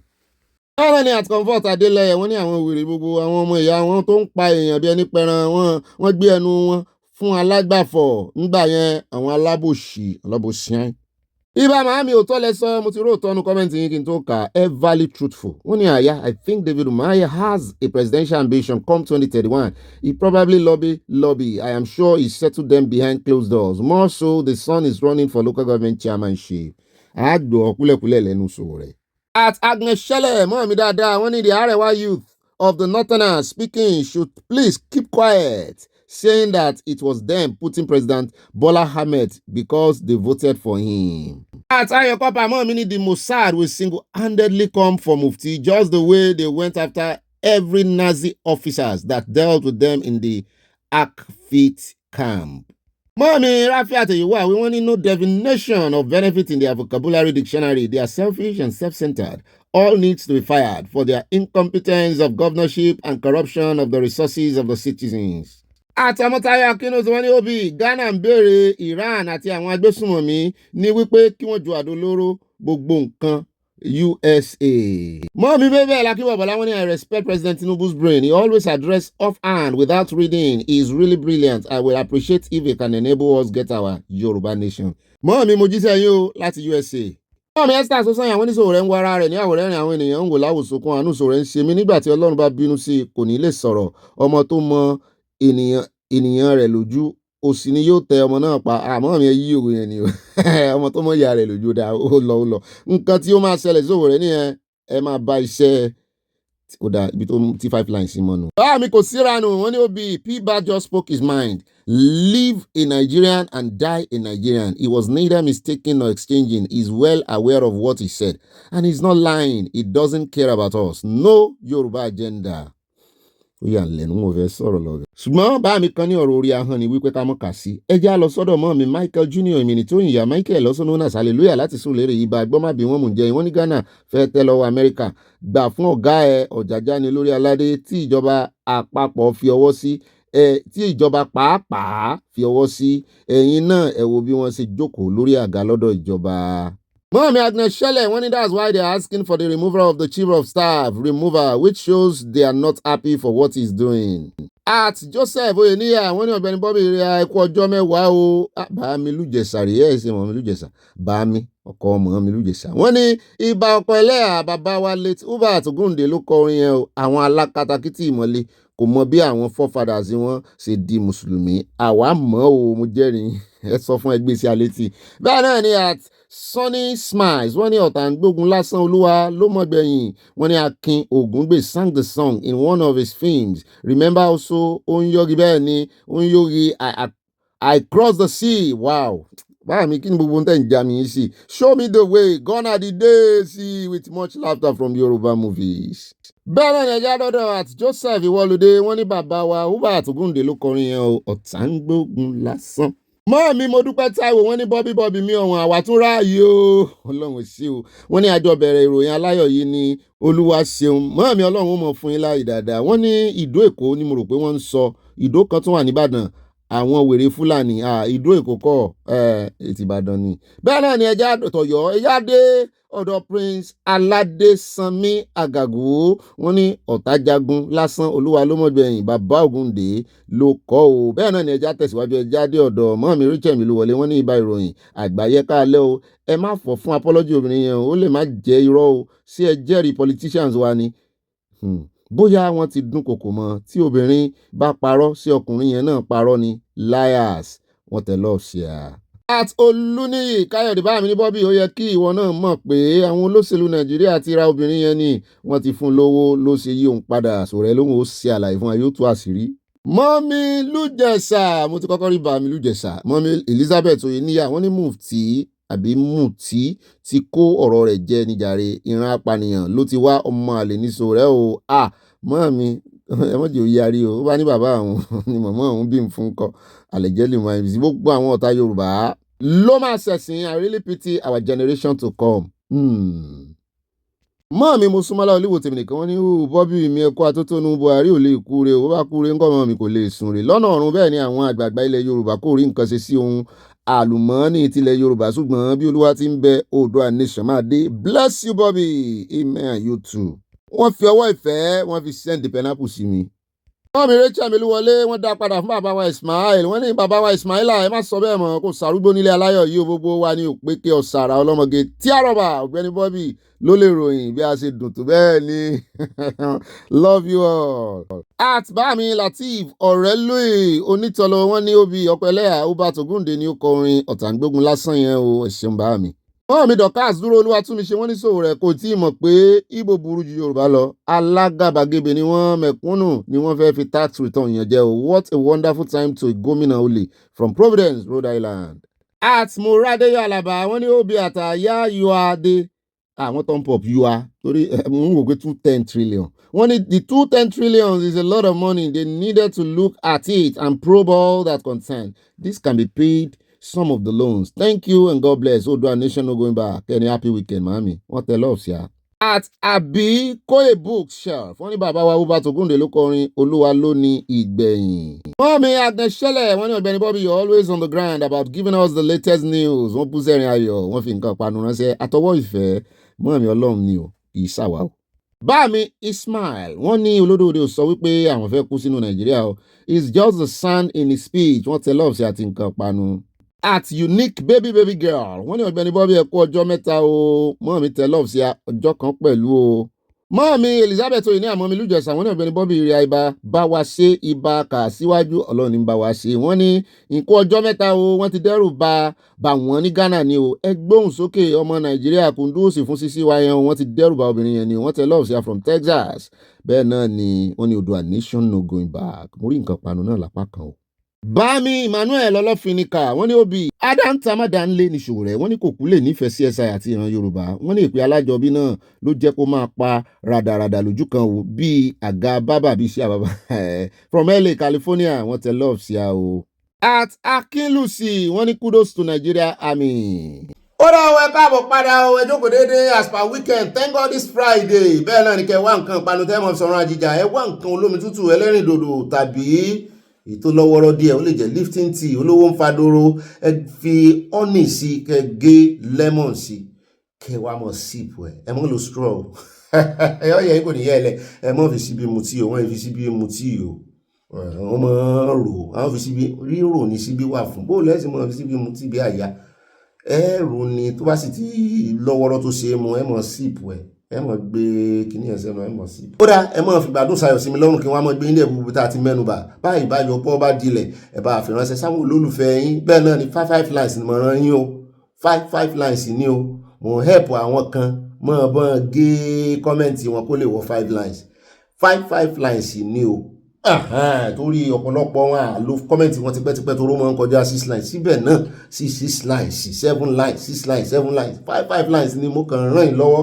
láti sọ di 5 lines ni o. ó dá alákọ̀ọ́kọ́ nú ìròyìn tòní àkọjá ìwé wa lórí ìròyìn tàṣálẹ́ yìí ẹ já bẹ̀rẹ̀ ní Ọ̀ṣun State látọ̀dọ̀ Omisore láti bẹ̀rẹ̀ àfi bá a ṣe gbọ́ wọ́n ló withdraw ẹjọ́ nílé ẹjọ́ lórí governorship primary mo ní ṣe bí olódòdó ti gbọ́n parí ẹ̀ ebi bàbá wa kan ti ẹ̀gbẹ́ sí mi létí wípé kò lọ ilé ẹjọ́ tó ń fi ṣe good example mo ní ẹ wá gbọ́ o ó ṣe withdraw ẹjọ́ ni o ó dùn o ó fẹ́ ké o tòun ló ti pẹ́ tóun náà ti ní ambition governorship bó ni ẹ ṣe wá ní kó mọ̀ sí agbántara rẹ̀ ẹlòmíì bá tún wọbẹ̀ ní ìsìn yóò ṣe 4 years sóun ló wá fẹ́ ṣe kínní ni bàtí ìṣe orí igbákejì nìkan náà yàn mọ́ wọ́n ní the campaign of organization of Iyola Omisore on Thursday said the former senator had already discontinued the suit he filed regarding the disqualification of some governorship aspirants on platform of All Progressive Congress APC ahead of the party's governorship primary in Osun State. In a statement issued in Osogbo and signed by its Director General Ajibola Famuriwa, the campaign organization said the suit marked FHC OSCS 2612-2025 láti last year. One is Senator Iyola Omisore versus APC and ANR was filed after 7 out of 8 aspirants were reportedly disqualified by the party's screening panel. One of the statements said the case was instituted to test the validity of the panel's decision, which it alleged violated provisions of the Electoral Act 2022. The development follows report that details of the case filed by the Omisore against the APC and the Independent National Electoral Commission had resurfaced, raising concern within the party as campaigns begin for the August. I won't believe what he withdraw. In the originating summons dated December 9, 2025, obtained by the Punch, Omisore had nínú originating summon dated December 9, 2025, when Omisore had asked a federal high court sitting in Osogbo to determine whether the APC could impose qualification or disqualification criteria on aspirants beyond what is provided in the 1999 Constitution of Nigeria. He sought, among other reliefs, a declaration that the party could not disqualify him from contesting. Ṣùgbọ́n báyìí wọ́n ní campaign organization Omisore ti sọ wípé wọ́n ti withdraw following intervention by prominent party leaders, including President Bola Ahmed Tinubu. Ṣùgbọ́n àwọn èèyàn ní Omisore ò ní gbà, yóò sọ̀rọ̀ bí agbọ́n tó fẹ́ ní láti di gómìnà. Ẹ wá ń yẹwọ́ rẹ̀ wíbi tá a ti ń sọ yẹn lọ́wọ́ náà ti pè wá l'Ondo State pé ká wá gbọ́n tí Ayédatiwa sọ o lẹ́yìn ìgbà tí ilé ẹjọ́ ṣe lálàyé lẹ́kùnrẹ́rẹ́ wípé Ayédatiwa ò ní bírè pé kò níbi tí ń lọ nínú ìdìbò 2027 kò lè ṣe ẹlẹ́ẹ̀kejì pé ó ti jẹ lára tọ̀gá rẹ̀ tó dolóògbé wọ́n ti kà fún un mo ló ṣọ̀tà ara rẹ̀ lẹ́sẹ̀ ni o. Ṣùgbọ́n nígbà yẹn náà ṣé yóò forí oyè lẹ́ni pé kẹ́lòmíì bọ́ sí òun ó wà rí ìgbé igbá àdìbò lẹ́yìn ìgbà tí yẹn bá parí kó ń lè ṣe 2 times díẹ̀ tó nínú nǹkan ní nǹkan náà. The Federal High Court sitting in Akure, Ondo State capital on Thursday lánàá ni wọ́n ti dá ambition Governor Lucky Ayedatiwa pé lọ́tẹ̀ yìí Lucky o láti contest fún second term ní office in 2028. Wọ́n ní ìkan lára àwọn abẹnugan lára àwọn ọmọ ẹgbẹ́ APC Dr. Akin Egbuwalo ló gbé Lucky lọ ilé ẹjọ́ o. Wọ́n ló sì ń kó ti section 137(3) fún wípé constitution tó ní í ṣe pẹ̀lú eligibility Ayedatiwa pé bóyá ó wà eligible láti gbégbá ìdìbò fún second time àti igbákejì rẹ̀ Dr. Ọláìdé Adélami láti contest. Wọ́n ní nínú ìpẹ̀jọ́ ọ̀hún wọ́n ní Independent National Electoral Commission, the Ondo State Attorney General, the Attorney General of the Federation and Minister of Justice Ayedatiwa fúnra rẹ̀, Adélami igbákejì rẹ̀ àti ẹgbẹ́ APC ní arákùnrin ìgbélọlé ẹjọ́. Nínú ìdájọ́ tí Justice Tóyìn Adégòkè tí wọ́n ṣe ní ilé ẹjọ́ náà ni wọ́n ti ní Ayedatiwa is not eligible láti gbégbá ìdìbò ní 2027 gẹ́gẹ́ bí gómìnà wípé tẹ́nà Akérédolú tó parí tí kú yọwọ́ ẹ̀ láwo tí òjò parí wípé wọ́n ti kà fún òun ló parí ẹ̀. Wọ́n sì sọ wọ́n ní 2028 gan ló yẹ kán ṣe ìdìbò tí wọ́n kì í ṣe 2027. Wọ́n ní lẹ́yìn ìgbà tí ó win ní 2024 ìyẹn governorship election ó di 2028 kan tó ṣèdìbò ní Ondo. Wọ́n ní adájọ́ ló wá sọ wípé nínú òfin 1999 constitution as amended wọ́n ní kò sí provision fún Ayedatiwa àbí ẹnikẹ́ni ìṣe governor ìṣe vice president ìṣe president fúnra rẹ̀ ìṣe deputy rẹ̀ láti ṣe ju ọdún 8 lọ tó túmọ̀ sí 2 times wípé wọ́n wá reference ilé ẹjọ́ supreme tó lóun lọ fún wípé Mawa versus Nyako bó ti ṣẹlẹ̀ rí pé kórè ìbéèrè kó tó gbẹ́jọ́ lọ ilé ẹjọ́ àwọn adájọ́ wà ní ẹjọ́ àwọn adájọ́ ilé ẹjọ́ supreme kó béèrè lọ́rọ̀. Ó ní if the third defendant ìyẹn Adédatiwa àti igbákejì rẹ̀ tí wọ́n bá fi àyè lẹ̀ fún wọn láti contest gbégbá ìdìbò ní 2028 wípé fún another 4 years wọ́n ní ó máa go against the law of Nigeria àti ẹjọ́ tí wọ́n dá ní Supreme Court Mawa versus Nyako tí wọ́n ti gbé ẹjọ́ rò wípé president or governor cannot serve beyond 8 years.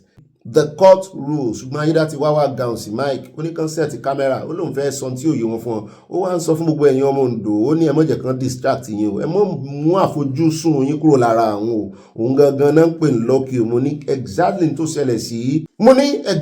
ṣẹlẹ̀ sí Goodluck Jonathan bẹ́ẹ̀ Goodluck Jonathan ṣe ó gbégbá àdìbò ẹlẹ́ẹ̀kejì tó bá wọlé ní tán máa bá fà nọ́mbà kìíní fà yìí o ṣùgbọ́n wọ́n ní amendment òfin ní 2022 tán sí amendment ẹ̀ mo ní kò abájọ tí Goodluck Jonathan tó fi ráàyè gbígbá ìdìbò ẹlẹ́ẹ̀kejì torí náà ló parí ti kíní ti Yar'Adua ṣùgbọ́n wọ́n náà ti amend òfin lẹ́yìn tiẹ̀ mọ́lábàlájọ Goodluck sì wà ní orúkọ tiẹ̀ náà ìyẹn tí Jonathan lọ́ọ̀kì tiẹ̀ ní gùdù wájú lọ́ọ̀kì lásán ni Ayédatiwa o lọ́ọ̀kì Ayédatiwa orúkọ àwọn tí ajá kan ní mọ̀dẹ́kẹ́ngbà náà tó máa ń fi kíní agogo dẹ̀ sí lọ́rùn lọ́ọ̀kì nìjẹ́ so gómìnà yín ló ń fẹ́ sọ̀rọ̀ ẹ bá ń tẹ̀sí ilẹ̀ agbára ó ní ẹ mọ́ mú ojú kúrò kí ló ń pa ìyálẹ̀ rìn sí ọ̀rọ̀ ajá tí mo sọ àkàwé ọ̀rọ̀ ni kì í ṣe bàbá ni mò ń bá wí bá wa dáadáa lọ́kì Ayédatiwa àwọn yẹn lọ́kì ọlọ́wọ́ jẹ̀ kan lọ́kì ìjà lẹ́wọ̀n wọ̀rí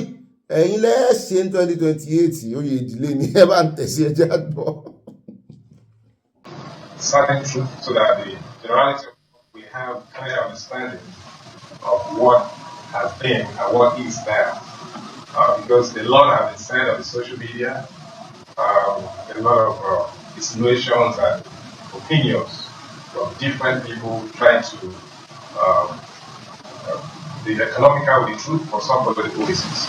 But the truth is, I have never at any time declared to the public that I'm going to contest an election. I haven't just been sworn in about a year ago. So it is not time for any other governorship election in this state. There is no timetable, there is no scheduling of any form of election. I have not expressed any interest at any given time that I'm going to run an election into the office of the governor again, because it is not yet time. So that has first of all established. I have not shown any interest. I have not got an invitation for. There is no timetable. So there is no cause of action as far as I'm concerned. That is one. Secondly, I did not approach the court to seek for eligibility to contest for an election.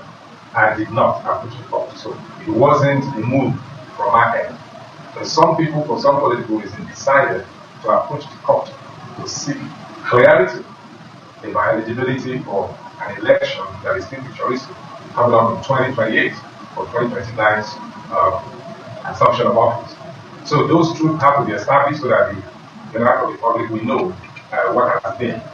Now, for me, like I said during the last media chat that I had, that I have immunity. I'm supposed not to be,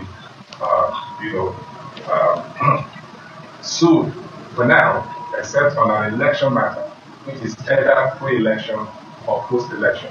At this time of that, but since the case has been filed against me, I need to answer and then go and defend the case. So I consulted my lawyers, my counsel that this is what I've seen. They are the ones that have to go and defend that, which they have done.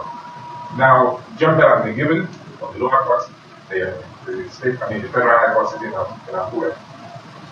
Fair enough. You ask, how do I feel? I feel the same way I've always been, that this distraction, at least, will be put to rest for now, because a whole lot of distraction for me. Haven't gone through the pre-election matter, or, well, moving out from an impeachment court, survive impeachment, when you ought to actually defend that, God judgment, a survive impeachment through the court and the intervention of Mr. President and the leaders of authority. We always thank him for the leadership he's providing for the country. But then going to primary election, there's the election matter with the court and did all of that. And after the election, the election was challenged with the court. So for some reason, I've done almost 20 cases. So it's nothing new to me anymore. So I've developed a thick skin coming to that. So I don't feel anyhow other than the fact that certain distractions have just put away. Because I sat down, doing my work as an elected governor, and then somebody came up to, approach the court seeking some kind of clarification about this. So I don't feel anyhow. I feel good. Just to continue with what I'm doing for the good people of the state. The primary mandate, to serve them, and all the other promises, electoral promises that are made during my campaign to ensure that I deliver, my mandate.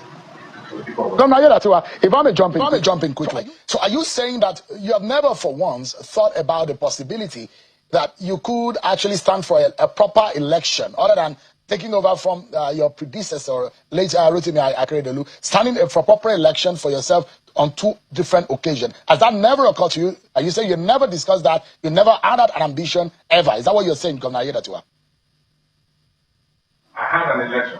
I completed an entire tenure of my late principal, SNCO, and so rest in peace. Yes, which is 1 year and 2 months of an expired tenure. completed.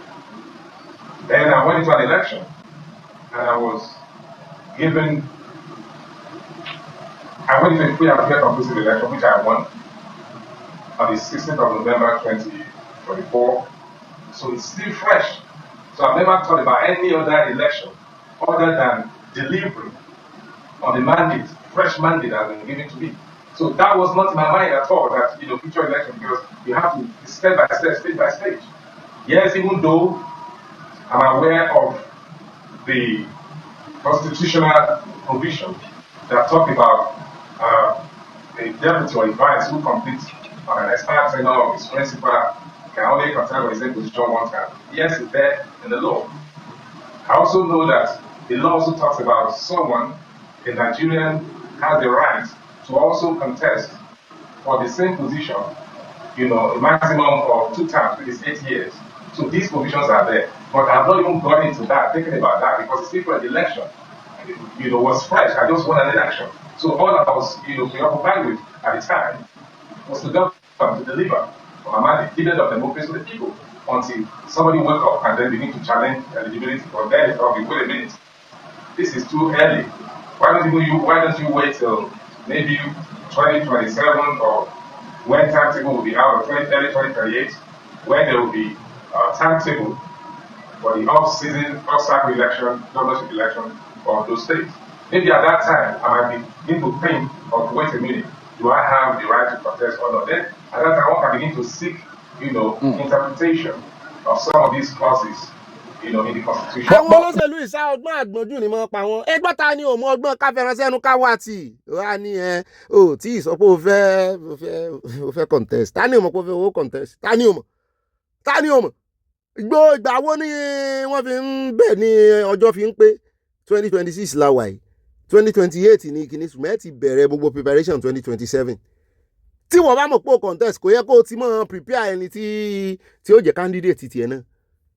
Wá ní kò tí ìyà tó bá dìgbà yẹn tó bá dìgbà wo kò dìgbà kankan, ilé ẹjọ́ ti dá ọ ní gèdè àwọn àmọ́ òwe yóò lọ kóòtù àbí ò ní lọ kóòtù lẹ́yìn tó ti sọ pé òun ò lọ supreme ó wá ṣe media chat òun ò tí ì sọ pé òun fẹ́ contest. Àwọn olóṣèlú yín yìí agbára mọ̀ gun wọn sí wọ́n mọ̀ gbàgbé ara wọn wípé níyàn lásán tàbí inú obìnrin ni wọ́n mọ̀ ń rò wípé agbára wọn ju àwọn èèyàn yòókù lọ.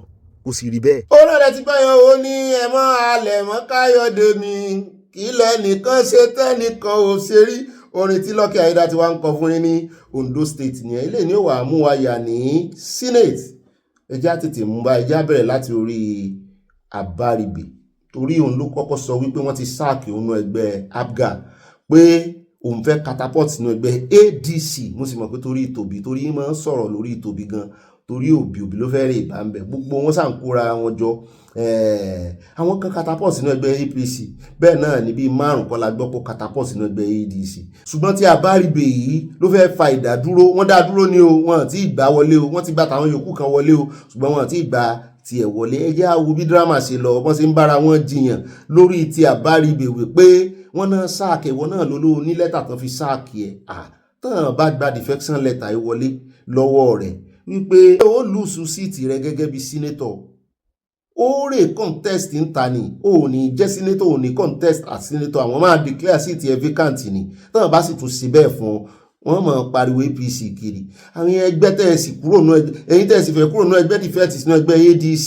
nísìn àwọn òbúyìn àwọn kì í ṣe APC ló bá ayé ẹgbẹ́ yín jẹ́ o ṣùgbọ́n ẹgbẹ́ APGA ò ní ṣòro wọ́n lé ọ ní sóòsẹ̀ ni wọ́n sá bí ìgbà tó bá sáàkì èèyàn lẹ́nu iṣẹ́ wá mú yàn gan ìwọ́n tán sáàkì lẹ́nu iṣẹ́ tó wá fẹ́ lọ wáṣẹ́ mi tó wá mú lẹ́tà sáàkì lẹ́tà rà ní pé wọ́n sáàkì ẹ níbi iṣẹ́ tó ti ń bọ̀ ni pé ó fẹ́ kó bára rẹ nínú interview ni àbí kó o ṣe gbogbo ọ̀nà tán fi ní mọ̀ àwọn gbèsè ọlẹ́yìn ni àwọn ń wá ọ̀nà láti bù ọ́ ní o kó o mọ̀ ṣe mistake o gbogbo lọ́ọ̀tọ̀ wá ń kó tí ìwọ tó jẹ́ sínétọ̀ ẹjẹ́ àwòkúṣe lọ́n lẹ́gbẹ̀ẹ́ máa sùn bá wá padà dé ká lọ sórí ọ̀rọ̀ ti àǹtí Ìrètí Kíngbe. I made a study and I discovered, Mr. President, that there isn't any division in APGA. There isn't division in Labour Party. And that the reason put forward by my very good brother, that he's the campaign because he doesn't want a situation where we have a one-party system in Nigeria. That is not what is in this constitution. I'm about to give Senator Abala the opportunity of a lifetime to reconsider. There is nothing that says if you have been sacked. So you're no longer a member if you're sacked. And I have the evidence, I have the letters, and I have everything. Section 68, 1B had envisaged the situation that Senator Abala is in today. It says any other circumstance, that's including being sacked by a political party, that would have made you ineligible for election as a member.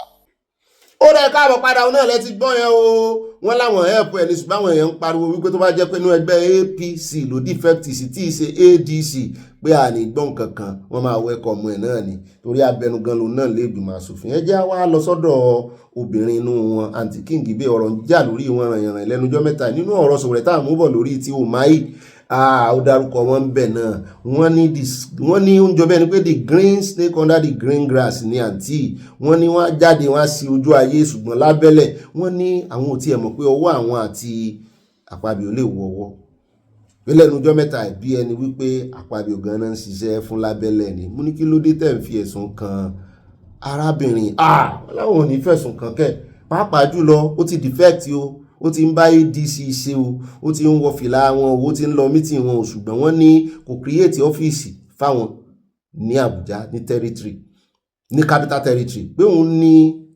àgbọ̀kànlé àwọn òun náà gbójúlé àwọn tí gbọ́ pé ẹwọ́n tí Wike ń ṣe fún àwọn PDP àtàwọn èèyàn fún àwọn APC mo ti gbàgbé APC ní í ṣiṣẹ́ fún pé ẹwọ́n tí Wike ń ṣe pé ìwọ ò lè dára kó o dábí ẹdun kó o rọ̀ bí òwe fún ẹgbẹ́ ADC kan náà wá gbèsè ọ lẹ́yìn ìwà lónìí bọ̀ nínú ẹgbẹ́ àwọn wọ́n ní wọ́n ti ẹ̀jí ó wọlé ẹnu ọ̀nà náà ti tilẹ̀kùn mọ́ ẹ bá ń tẹ̀sẹ̀ ẹjẹ́ àgbọ̀ bó ṣe lọ. As controversy trails the purported suspension of the lone senator representing the Federal Capital Territory, Iroyin Akojopo, by her ward executives. On Wednesday, the Wuse ward chairman of the ADC, Kanayochukwu, at a stakeholders meeting attended by ward executives and members, had announced the indefinite suspension of Senator Akojopo over alleged anti-party activities, insubordination and violation of party rules. And we heard about money that was given to her from the national, especially just before the election, so that she will add whatever she wants to add and see how she can assist us during the election. Throughout, we never saw anything. And the worst of all is that she never worked with the party structure. You can't create your own structure outside the party structure. Everybody, even the president of this country today, has a word where he comes from. And anytime they call for meeting, if he's not able to come, somehow he will send message to them. They will know that, yes, he's busy, that's why he didn't come. But in our own case here, the only senator we have, that is our leader here in FCT, is not attending meeting, does not call anybody for meeting. Even he doesn't even liaise with the state's chairman. You see, so we don't even see her in any of our activities. So of what use it is to us. Then the worst of all, again, the last thing she did before they took this action from the ward. In fact, she held meeting with some few of her people and then sent messages around to tell the different area council and wards that she has single-handedly dissolved the party structure from state to ward, which she doesn't have that constitutional power to do. Thank you. Okay, sorry. How much was given to her? From what we heard, it was 100 million. Yes. Wọ́n ròyìn àǹtí King Ibe yìí wọ́n ní wọ́n burú jèpè ìdílé lọ bó ṣe wà yẹn bó sọ̀rọ̀ àmọ́ sí mẹ́nu yẹn ó burú. ti gbọ́ àwọn ẹ̀sùn tó fi kàn án lábẹ́ igi òrombó níbẹ̀ lágbé ń ṣe mítìn inú wa dùn ara wa yá lábẹ́ igi òrombó wọ́n láwọn ò rí ọ́fíìsì ṣe mítìn wọ́n lábẹ́ igi náà ti ń dúró sóṣòṣò kiri wọ́n ní gbogbo tó yẹ kó ṣe fáwọn àtowó tó wà lọ́wọ́ wọn ní kò tiẹ̀ ṣe gẹ́gẹ́ bí ọmọ ẹgbẹ́ òwa ló fẹ́ dọmọ ẹgbẹ́ permanently wọ́n ní rárá wọ́n tiẹ̀ tún ti wá lọ sí ilé ẹjọ́ wọ́n náà fẹ́ yẹ owó ẹ̀ o òní kò ní ìdíkẹ́ lọ ilé ẹjọ́ bẹ́ẹ̀ bá lẹ̀ fẹ́ nu ẹgbẹ́ kò ní join yín àwọn ló ti kú òun ẹgbẹ́ tí ó wà tẹ́lẹ̀ wọ́n ní so ó di dandan kó join wọn mo ló mà ga báyìí o ibi tẹ́ ń bá òṣèlú lọ ẹ̀ kí ló dé tó ń náà síbẹ̀ sọ́wọ́ ẹ̀ mọ̀ ṣe bí Wike ni.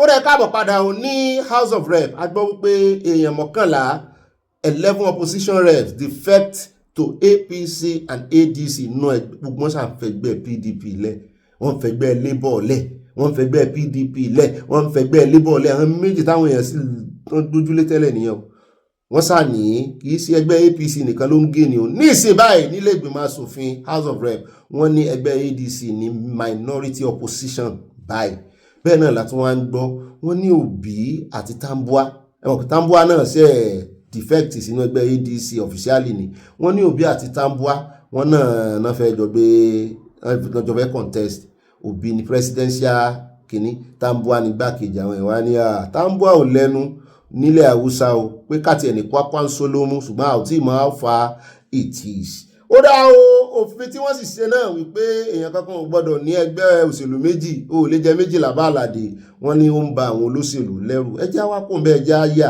lọ́dọ̀ Sowore lórí ọ̀rọ̀ arábìnrin tí ó fẹ̀sùn kan umahi ṣàdédé tó jáde lánàá tó ní kéèyàn kankan mọ́ gbẹnu sí ọ̀rọ̀ òun mọ́ o pé kan respect privacy òun ti bẹ̀ ó apologize fún umahi. Àwọn èèyàn wá ń gbé káàkiri wípé bóyá dún kòkò mọ́ ni wọ́n dún kòkò lájà wọn ni mo wo body language arábìnrin ń tèmi o personally wọ́n dún kòkò lájà wọn. Òun ni wọn ò tí ì sọ̀rọ̀ tán ní Sowore bá gbé àṣírí jáde pé alówó kan wà 110 million naira òun ni wọ́n fi ra arábìnrin. Pé òun náà kúkú wò wípé bó lówó lòun fẹ́ gbà tẹ́lẹ̀ nígbà tí wọ́n sì ti fún kọ́ńdì sọ kóun rí ìbẹ̀bẹ̀ pé wọ́n ra ni o wọ́n silence ẹni odò. Bóyá Sowore ó wà ní kó ṣe fídíò mi kó tún fi retract apology fídíò mélòó ni ó wà sí ẹjẹ́ àgbọ̀ lẹ́nu Sowore. Bá a bá dé ká lọ sọ́dọ̀ Objective Media ká gbọ́n tó náà ń complain lè lórí tó fi lọ́ọ́ fi ẹjọ́ umahi sùn bọ̀dà Délé Fárótì. I have made it very clear even before this video you're referring to from Tracy Nicholas Oyeri that the struggle involving Tracy was a struggle about stopping police abuse. That the police has no right to go bundle somebody from Lagos to Abuja, harass her, or bring her into the room in front of a powerful adversary. So it was a struggle between the weak and the strong, and I was aligned with the weak. Now, for those of you who don't understand, who may not understand, I also always insisted that it's a civil case. And now the minister has gone the civil route. What is the civil route? He approached Tracy, that's Umahi, David Umahi, and settled her. They had a settlement, legal settlement. Not a police case, civil settlement. And from what I learned, he paid her 110 million naira to make a video that is favorable to him. It is called civil settlement. And that's what I heard. I wasn't part of it because I made it clear that I'm not going to get myself involved beyond the police aspect of things. So question to ask yourself, if you're not guilty of all these allegations, why invest 110 million naira to just let it go away? So, of course, the answer, as they say, is blowing in the wind. But I'm not here to discuss that because I know that the moment the video came out, everybody's like, oh, maybe he's disappointed. No, you can't disappoint me. Before I deal with anyone at all, before I fight for anyone, I'd already taken into consideration that they could go the other way. So I never supported Tracy because I thought she was strong. I supported her because I thought she was weak. So you can consider this as part of her weaknesses. But again, you know how it came about. It's a settlement between the minister and Tracy. But for me, it's trouble in paradise because it means that David Umahi had weighed all his options and discovered that without the settlement, it's going to go down. Second, where did David Umahi, a minister that's earning less than 25 million naira a year, get 110 million naira to settle just one case? And I'm aware he also settled a former classmate of his who accused him of owing him 7 million. Maybe he's already trying to settle the Nilan engineer as well, so now asking for the remains of the engineers that went to see him that disappeared today. So it tells you that David Umahi has been involved in egregious violations of human rights and a lot of immoral acts.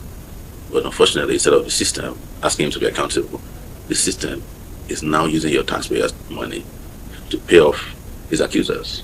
That's where we are, which is sad. I'm not a lawyer, but I've tried to explain to you, it's not a retraction. Anytime people engage in settlements, in a civil dispute, both sides will have conditions attached to it.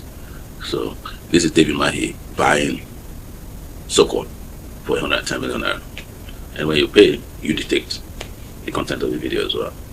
That's what I heard. I don't have, the records of their lives, but I'm close enough to the lawyers involved. And don't forget that this involved some senators. Actually, 2 female senators were involved in negotiation to get David Umahi to, because I think David Umahi was a former senator, is that correct? So I'm aware that Tracy had meetings with Senator Ireti Kinchibe over the issue. She was part of the protest today.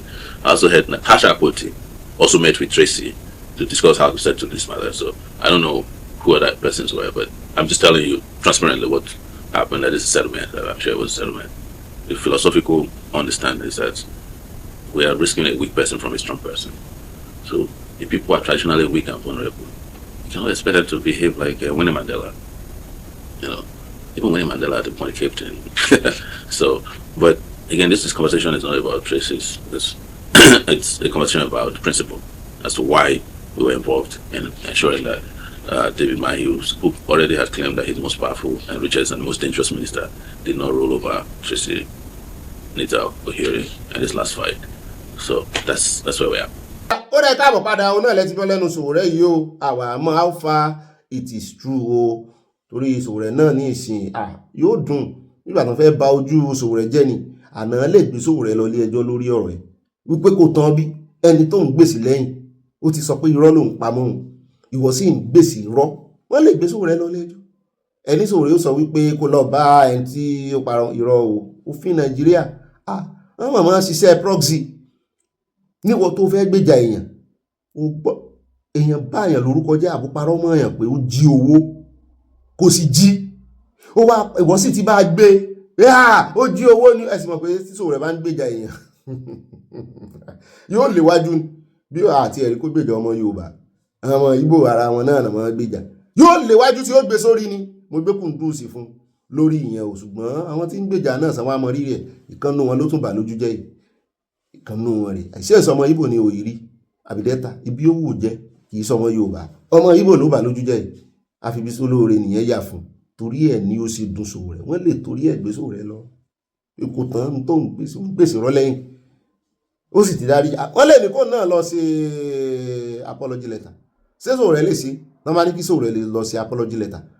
yes àfi tó bá wá lẹ́rìí o torí ó mọ bí ṣe máa gbẹ̀yìn jáde tí ó wá àṣírí kan jáde ibi tí Sowore gúdù sínú ààrẹ náà lè lé ìbáyìí ṣùgbọ́n owó náà ni wọ́n jẹ arábìnrin ṣùgbọ́n ẹjá wo ọ̀rọ̀ ìlóòótọ́ tárábìnrin bá wá wù wípé ebó owó òun ló ń fẹ́ gbà owó náà náà fẹ́ fún un ṣùgbọ́n gbogbo ọ̀rọ̀ tó ti wá pa tó wá fẹnu ẹ̀ kó jẹ nǹkan sìn omi ìpa arábìnrin yẹn náà ò ní integrity kálẹ̀ tó ní integrity ni tó sì rí báwọn èèyàn ṣe dúró tí òun lọ́jọ́ ogun le àwọn yẹ kó dúró tán mí pọ́n gan-an kò ní nǹkan kan tán ń pè ní ó fẹ́ jìjà òótọ́ owó rẹ̀ ló fẹ́ gbà yóò sì ṣe nǹkan mi ní tó fi lè mú serú nǹkan báyìí kò sí irú dúnkùkù lájà wọ́n dúnkùkù lájà wọn sójú ẹni tán lè dúnkùkù lájà wọn lẹ́yìn tó yarí tó ṣubú dàálẹ̀ tó lóun lọ́ọ̀bì kankan tán fa omi sí lára tán ṣe gbogbo ẹ̀ pẹ̀lú gbogbo agídí àyáàjì tó mọ implication rẹ̀ kò tó wá pè lórúkọ pé ó ró tó wẹ̀lì wà báwọn nínú kínní kò mọ implication yẹn kó tó sọ yẹn kí mọ̀ ṣe 14 years ago lòun ti àbí 12 years ago ní ti ń lé owó ìbọ̀ àbí 14 tó ti ń pariwo yìí ẹ wá ní wọ́n dún kùkù lájà mọ́ èmi ò rí kò ju ẹni tán lè dún kùkù lájà mọ́ owó yẹn ló ranjú mọ́ pé yes gbogbo ọ̀nà tó ń bá lè fi gba owó òun ó fẹ́ gba owó ẹ̀ ni ó wá lè gba owó yẹn tán kó bẹ̀rẹ̀ wàhálà ẹ̀ padà ẹ jẹ́ kó ń bẹ̀ wàhálà àwọn ọ̀nà ẹ jẹ́ lọ sọ́dọ̀ objective media torí wọ́n fẹ̀sùn kan náà wọ́n pín lẹ́tà àdọ́dọ̀ tiẹ̀ náà wípé kó wá ṣe apology letter wa ìjẹ́ bẹ́ẹ̀ yóò fojú wọn náà òfin òun sí láìka ọ̀rọ̀ ibà màámi wọ́n ló ń jọ bí ẹni wípé umahi ó ní ambition fún election presidential ambition láti wọlé lẹ́yìn olódòdẹ wọn ló ti sọ bẹ́ẹ̀ rí wípé tí ó bá rotate kan ọmọ Ìgbò pé òun lòun wà eligible ó sì ti lóun dangerous ó sì ti ní òun ní owó ẹ bá ẹjá àtẹ̀sí ẹjá gbọ́rọ̀ lẹ́nu arákùnrin ọ̀rọ̀ rẹ̀ gún àwọn òyìnbó gbàǹkùgbàǹkù tó kọ ẹ̀ tí mọ̀ kí bọ́dà Délé Fárótìmí ló fẹ̀yìntì ẹjá àtẹ̀sí ká gbọ́ tí ó ní wọ́n ní kó ń wá bẹ̀bẹ̀. In spotlight now is the man who notoriously prides himself by the dreadful cognomen, "I am a dangerous man," in President Tinubu's cabinet. He's no other than the current Minister of Works, same who made the recent public self-confinement as Professor in Practice of Engineering during a live interview on a national TV, Engineer Dave Umahi. For short, Dave Umahi. On the morning of Sunday, 8 March 2026, I received a WhatsApp message from a number that was not saved in my contacts. The person later introduced himself as the HMW, that is the Honorable Minister of Works. After I asked the sender to identify himself, his message started with a link to a TikTok video, which he asked me to go and watch.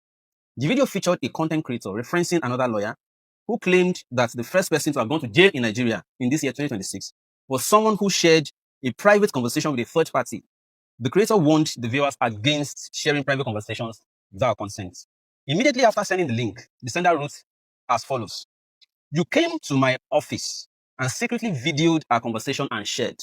You have no right to do that with all respect I gave you. I thought that by now, you would have repented and publicly apologized to me. You have not done that. I still give you opportunities to do so on my terms. But if you don't, then," end of quote. I responded politely. Good morning and happy Sunday. I don't have this number, but if this is the minister, Engineer Dave Umahi, I've since asked for your number from Engineer Dari in Lagos, but I understand he did that it was sensitive for him to release your number to me. I am open to conversation when you are available, sir.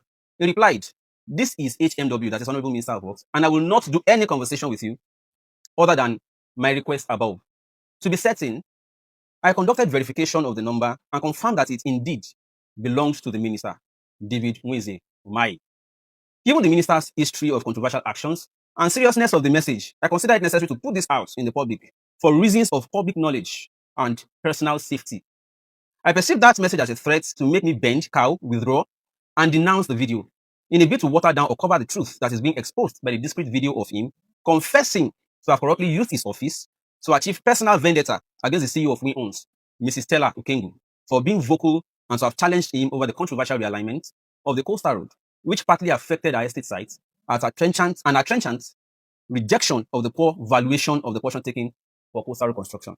Now, background of the event. In August of 2025, protesters gathered at the Ministry of Works in Abuja to protest the controversial realignment of the Coastal Road project at the Lagos section, which displaced many legally settled communities and developments along the corridor.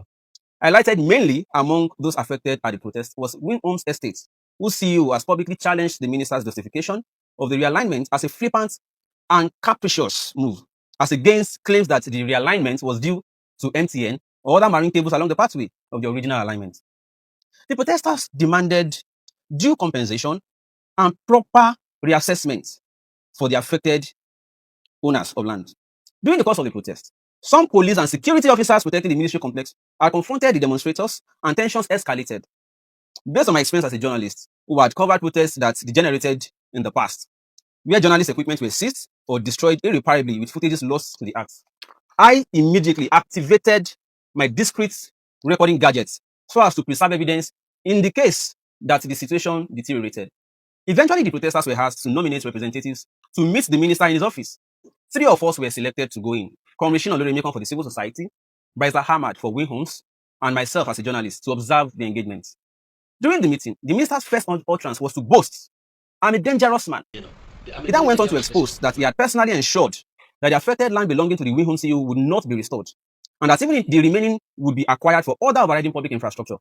He said, in fact, that he has decided that the remaining land is where he's going to put the toll gates. The delegates appealed to him to reconsider. After further discussion, the minister suggested that she should bring some of her diaspora investors so that he would take them to meet the president to consider releasing the remaining land to them. He welcomed the delegates and the meeting ended on what appeared to be a positive note. When the woman had this feedback, she made a video thanking the minister and the president for willingness to consider a resolution. But suddenly, a few days after it, the minister invited the media to the WinHomes portion of the Coastal Road at Okwaja. It was a sudden turn from what he had said at the protest meeting. He told the media that the woman had lied about everything in the site. After his speech, he fielded questions from the journalists, and because I was there, I asked him why the sudden change of position after he already promised the protest delegate at his office in Abuja that they would go together to resolve things with the president. He condescendingly said the protesters were hired, and he dismissed the conclusions he reached with the delegates. He promised to facilitate meeting with the president. He went further to threaten that the woman should be arrested and handed over to EFCC and other agencies. I was taken aback.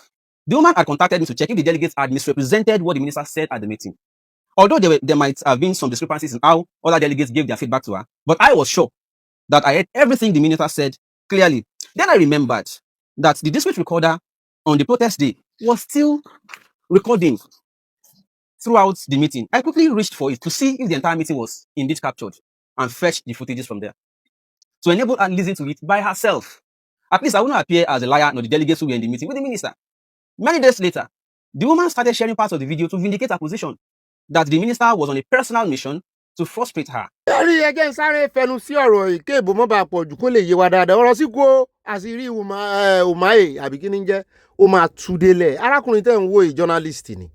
So kò tiẹ̀ dá sí ọ̀rọ̀ WinHomes. Arábìnrin tó fẹ̀sùn kan Umahi pé wọ́n gbalẹ̀ òun kò dá sí. Bọ̀bọ́ yìí ọmọkùnrin yìí ló kọ́kọ́ mú fídíò Calabar Coastal Road wá ní tí wọ́n tó já wa sí wípé ẹ wá wo tán bá iṣẹ́ dé ńgbà yẹn tí controversy kọ́kọ́ wà wípé ti fẹ́ parí ẹ̀ tán kọ́kọ́ fẹ́ sí apá kìíní ibi tán ti ṣe òun ló wá sọ fún wa wípé ibi tẹ́ ẹ bá ṣẹ́ dé rèé ó mú wa lọ́bẹ̀ ó ṣe fídíò ẹ̀ ńgbà yẹn tẹ́ ẹ bá rántí last year òun náà ló já wa sí wípé wọ́n ṣe gọ́tà sáwọn ibì kan bí títí ṣe dáa tó ibi tó dáa ó sọ ibi tí ò dáa ó sọ ṣùgbọ́n nígbà tí ọ̀rọ̀ Williams wá ṣẹlẹ̀ ó tojú bọ̀ nígbà tí ẹ sì ti yàn gẹ́gẹ́ bí journalist kí ni ṣe journalist ìwọ tó invite journalist kéèyàn tó even àwọn tó ń kọ print àwọn newspaper kán tó lè print gbogbo news àmọ́rí èmi ni Punch èmi ni Guardian èmi ni gbogbo wọn yẹn wọ́n á ti ní interview nǹkan fi transcribe nǹkan kọ yẹn wọ́n á ti ní lọ́wọ́ kán ṣe ìfọ̀rọ̀wérọ̀ fún yẹn kán wá lọ kẹ́ wá rí lórí pépà wọ́n ti ní voice ẹ̀ tàbí kán ní fídíò ẹ̀ lọ́wọ́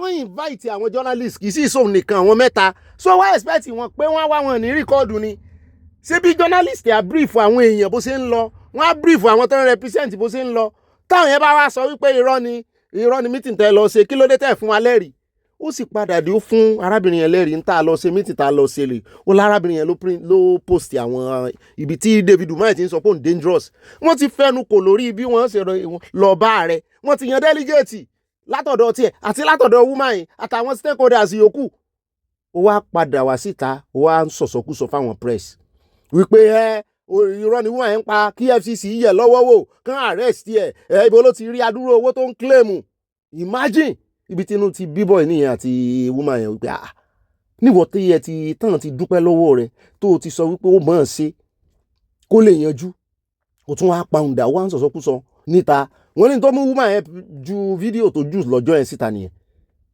ó tún wá ń dún kùkù lájà mọ́ journalist bọ́bọ́ yìí kò ń ṣẹran rírọ̀ o nígbà tí mo ti rí bọ̀dà délé lẹ́yìn rẹ̀ ó wá ń dún kùkù lájà mọ́ láì mọ̀ pé ẹ̀rí sì wà ńlẹ̀ torí kì í ṣe yẹn nìkan wọ́n kàn ra gé díẹ̀ jáde ni ó sì ti wá sọ níta gbangba wípé irọ́ ni o pé Umahi yẹn ń parọ́ ni o ní delegate ẹ̀ ṣe meeting kankan meanwhile o mọ̀ pé ń record o sì ní expect pé ń record ẹ sì máa bẹ̀rù kámẹ́rà báyìí àtọlọ́pàá àti iṣẹ́ ọwọ́ ọmọ ga o kí ni èèyàn máa bẹ̀rù kámẹ́rà fún bọ́n ṣe lọ sáàfin bàbá wa olóyìnbó náà dá àfin kan lọ́jọ́ sí wọn ní ká mọ́ record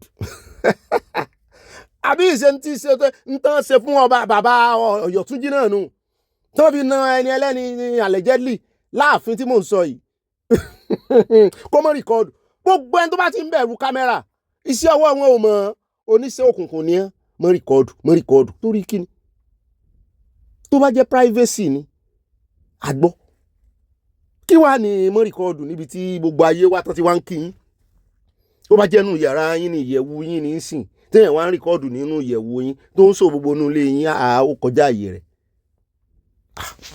gẹ́gẹ́ bí òwe tí àyáyá mi pé ń bá lẹ́ni lẹ́yìn yọ pọ̀ bọ́ bọ̀dà délé ń wò ẹ̀rù ó ti máa bá Umahi nísìn ẹ̀rù ó ti máa bá kó mọ̀ jẹ́ pé lè gangan ibi tí ìṣòro rẹ̀ ó ti gbẹ̀san rẹ̀ tí ó dá sí. ẹ jẹ́ agbọ́ fún sórí lẹ́nu arákùnrin yóò fi yí a dáadáa ni nítorí àwa ìṣe ìbò ń bì ó ti sọ ó lóun ó rìlíìsì gbogbo fídíò yẹn ó ní nǹkan kan ò sì gbọdọ̀ sóhun tí nǹkan bá sóhun òun ò ní já pẹ̀lú èèyàn kankan o òun ò bẹ́yàn kankan fa sùtá àwọn ọ̀rẹ́ òun àwọn wà dáadáa òun ò sì ní èròǹgbà pé òun fẹ́ gbẹ̀mí ara òun pé tí nǹkan bá ṣeun láti wákàtí lọ Umahi nìkan rí ìmú o. At the protest and the meeting was for release of certain young man who was working at the site of Williams. His name we were told is Abala. Abala disappeared mysteriously from the site of Williams while the controversial realignment was being challenged.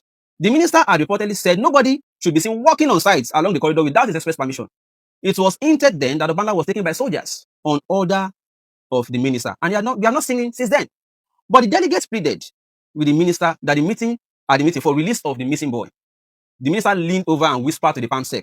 He told the PAMSEC to call Mrs. Korede Kesha, that is the then controller of works in Lagos, to check for the boy Abala in any of the facilities where people were being locked up.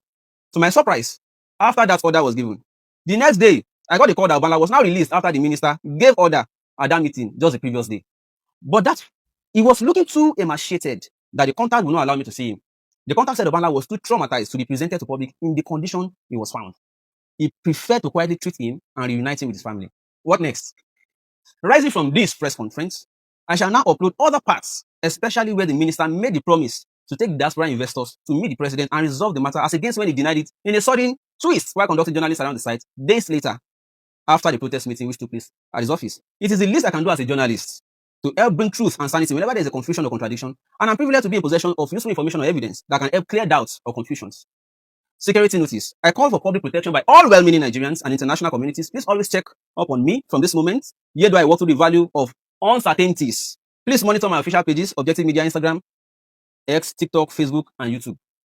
If I stop posting for more than 48 hours without explanation, and there's no national or nationwide network disruption, I urge the public to immediately raise concerns and investigate my safety. I remain unbowed and committed to truth and justice. Final statement. As of today, 12th March 2026, I'm in good health. I'm in good standing with my family and colleagues. I have no business dispute or debts with anyone that will justify dreadful harm or harm against me. Therefore, if anything happens to me, please look no further. Engineer David Umahi, the Minister of Works, who has declared himself a dangerous man, should be held responsible. I remain committed to truth, justice, and protection of press freedom. Shegun Olo. Thank you very much. I became alarmed because a pattern appeared to be emerging in our country. When private citizens speak in terms that are not pleasant to the hearing of the powers that be, what has tended to happen is that the police would always be very ready with cyber-stalking claims of all types, all in a bid to silence critical voices. But this is a new law. The law is very specific, and I'm speaking to the data protection law. It made an exception, very specific exception in section 3, sub 2, sub D. It exempted journalists. There is nothing Shegun has done, in my own view, to end the pursuit of the Minister of Works. I would make this appeal, both to Dave Umahi himself and to Nigerians at large. There is a pretense that we are citizens, and there is equally a pretense that we are living in a democracy. Whilst the state is busy making these pretenses, it must remember that whilst we must pretend that we are in a democracy, these are not compatible with harassment of the press. It is bad enough that private citizens are chased around for having views that are not in consonance with the one the government would prefer. But it becomes really, really alarming when those who are charged with the duty of educating the public and holding the government to account are the ones that are being targeted in this fashion. Let me be clear. Let me be clear. We all have to continue pretending that we are in a democracy, because when that illusion is shattered, what is left is anarchy. Shegun has done nothing other than to educate the public, and without the sterling work that he has done, particularly as it relates to that coastal road, Nigerians will be by far more ignorant of the facts than they are today. If anything, Umahi should be busy thanking Shegun for the job he has done in explaining that road and keeping the public informed.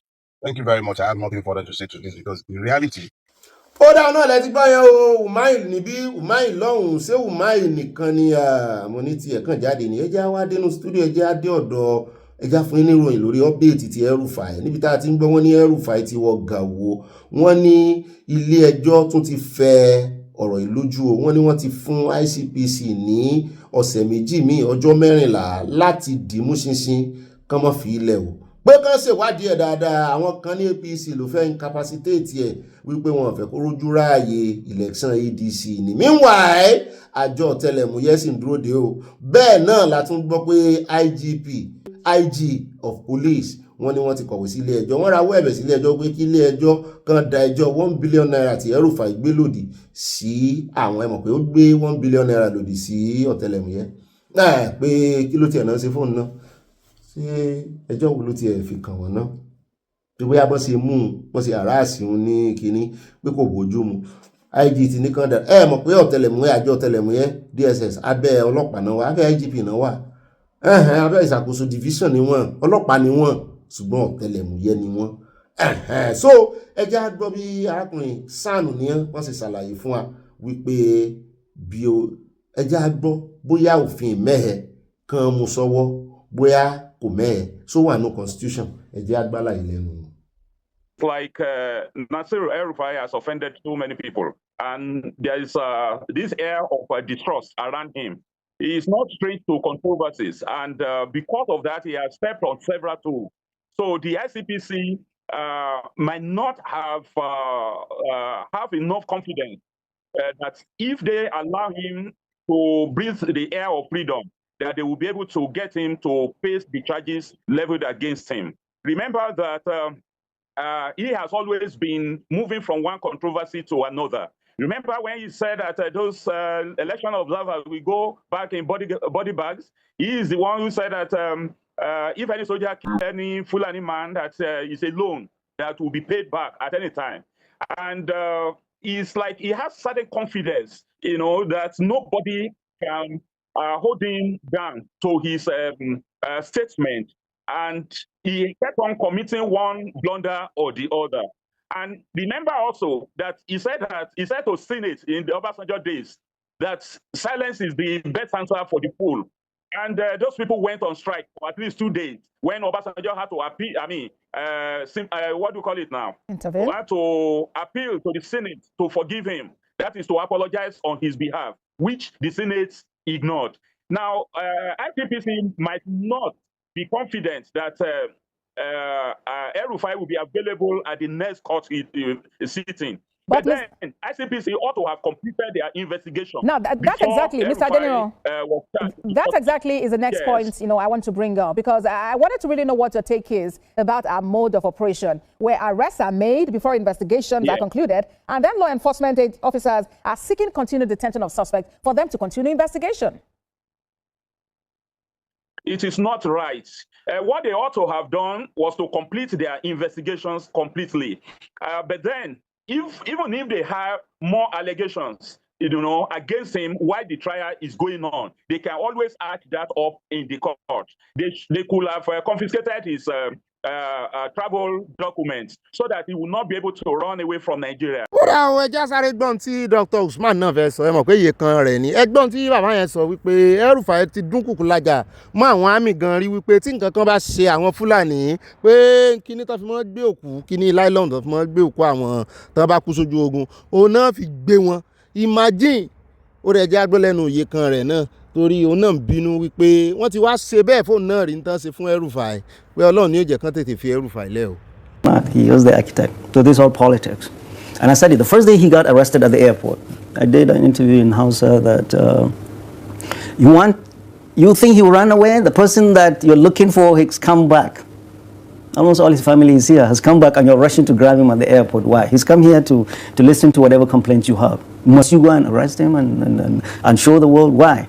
Why? Why is ICPC keeping him beyond the time they are supposed to keep him?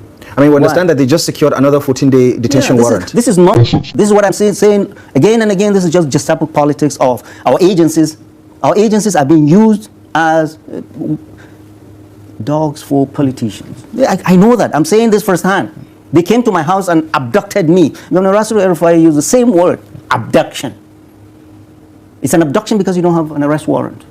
The police has the authority to pick you up without a warrant. Any other agency must show an arrest warrant. They came to my house, picked me up. I asked for arrest warrant. They said they don't need it. They kept me in their custody 7 days, and then they put me in Kuje for 3 weeks, thinking they will silence me. So this government is using the EFCC, it's using the NSA, it's using DSS, it's using ICPC to suppress and to silence the opposition. This is exactly what it is. Nasir Elrufai, you have a case against him, take him to court. Not this. Keep him in your custody for how long? He's written a letter saying he's not going to make any statement. You have a case against him, bring it, go to court. What do you want me to do? Go there and incriminate myself? They don't seem to know what they are doing. It's a big shame. They have an eye as an independent, but they are not independent. They are being pulled by their political masters to go and oppress and suppress and silence the opposition. Who do you think is calling the shots? If you don't think the ICPC or EFCC is independent? You go ask them. I think you need to. There is no reason why you cannot bring the chairman EFCC or the chairman ICPC or the NSA or the DGSSS to your studios to ask him questions. What do you think the NSA has to do with this? No, he's the direct. Is he not the one that Governor Elrufai said give orders to arrest him? You do have to admit, Malam Nasir Elrufai says some very tasteful things. Right? They are friends. Look, they are friends. And this is what really irritates me in the midst of people being killed every day. Alalabosi ni bọ̀dá yìí inú àbòsí ló ti gba doctorate. They are friends.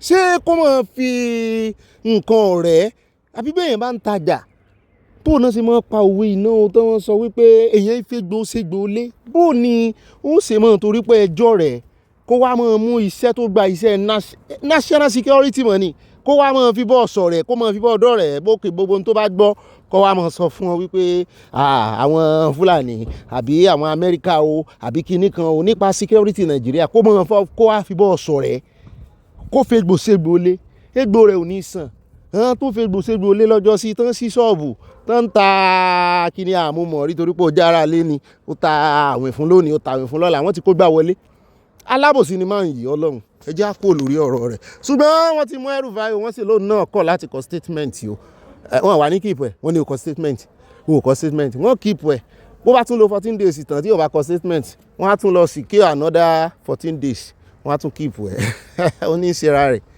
ó dá ẹ káàbọ̀ padà ẹjẹ́ wá fẹ́lẹ́ ìkáre gbogbo rẹ̀ ńlẹ̀ lórí ọ̀rọ̀ Iran ẹjẹ́ afúnilọ́ update lórí ọ̀rọ̀ ti Iran àmú bàbá Fẹ́mi Fálànà bọ̀ ibi láti mú ọwá súnmọ́ ẹjẹ́ àkọ́kọ́ ka ilé ìsíwájú wọ́n ní ṣe bí wọ́n ló ti kú ni kò mọ̀ kú o olórí orílẹ̀-èdè méjì náà ló kú nínú ogun Iran ṣùgbọ́n ìkan ti padà jáde sáàyè o ó lóun lòun kú ìkan ló kú ó lóun sì ń challenge ìkejì náà wípé bàbá bí dá kó jáde síta gbangba kàn rojú rẹ̀ kàn mọ́ fi páálí kàn mọ́ fi bò lójú Netanyahu tán ló ti kú òun náà ti wá jáde sọ̀rọ̀ báyìí o fọ́nrán rẹ̀ lẹ̀ ń wò yìí lórí ọ̀fẹ́ láti lo ohun rẹ̀ ṣùgbọ́n ẹ máa wo fọ́nrán rẹ̀ báwọn gbogbo tí ń béèrè ń bẹ̀rù náà ni wípé àwọn oníjógun omi o bẹ́ẹ̀ náà ni ọ̀gbẹ́ni tí ó fẹ́ gbapò bàbá rẹ̀ pé tán bá bí dáa tó bá mọ̀ pé òun wà láyé pé kó jáde síta pé wọ́n ṣe fi ẹ̀sùn kan òun náà rẹ̀ pé òun ti kú pé òun pírọ́rọ́ ni òun díbọ́n fún wọn ni ṣùgbọ́n òun rò wípé bóyá inú wọn ó dùn débi wípé arákùnrin ọmọ Ayatollah yẹn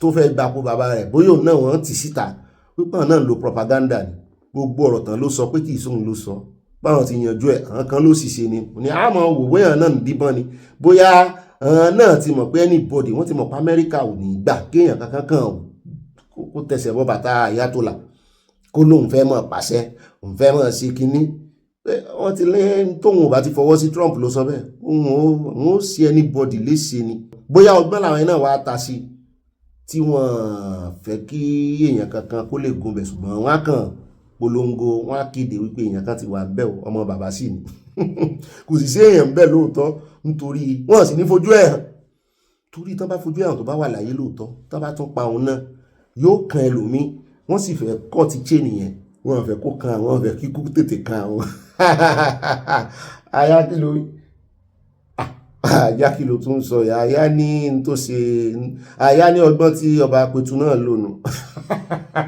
fún oníbò ló ṣe ń sọ̀rọ̀ ó ní ṣé mo ti gbàgbé ni nígbàtí wọ́n ti fi ọba Apẹ̀tù sẹ́wọ̀n ṣe bí àwọn àgbà akin kan àwọn olóyè ńlá kan ló jáde nígbà náà pé àwọn sì bá sọ̀rọ̀ wọ́n ní ó ṣe fídíò lọ́jọ́ tí wọ́n ń ṣe ọdún kan tó yẹ kó bá wà ń bẹ̀ ṣùgbọ́n àwọn aráàlú láwọn òròjú ọba Apẹ̀tù àbò ní bàbá tí ń jẹ̀wà lọ́wọ́ ní ìsìn wọ́n láwọn òròjú ọba Apẹ̀tù ọgbọ́n yẹn náà ni Ayatollah dá ní ìsìn àròjú ẹ̀ àgbóhùn ẹ̀ bá ló sọ̀rọ̀ náà ó fohùn ránṣẹ́ ẹ bá ti ẹ̀ gbóhùn ẹnu rẹ̀ àgbọ́ ẹ̀ ń ka script ẹ̀ fún wa ó dá ẹjá kún bẹ́ẹ̀ já dọ́dọ̀ bàbá Fẹ́mi Fálànà wọ́n ní ká fi yòókù lẹ̀ fáwọn àwọn fẹ́ ṣe justice orí ọ̀rọ̀ yìí mo ní bàbá ẹ̀rọra sọ̀rọ̀ Trump ò mọ èèyàn kan ní kíní o Nàìjíríà lẹ ti jẹ́ celebrity o Nàìjíríà lẹ ti jẹ́ celebrity o ẹ̀sùn mọ̀ pé ń bá sọ̀rọ̀ sí Trump ní ìsìn ẹ̀ ń sọ̀rọ̀ sí Israel náà nù o ẹ ṣe pẹ̀lẹ́pẹ̀lẹ́ ní ọ̀rọ̀ tẹ́fẹ́ sọ yìí o ẹ mọ̀ tí olódòdó ò ní gbà kẹ́ ti òun mo jẹ́rìí rẹ̀ o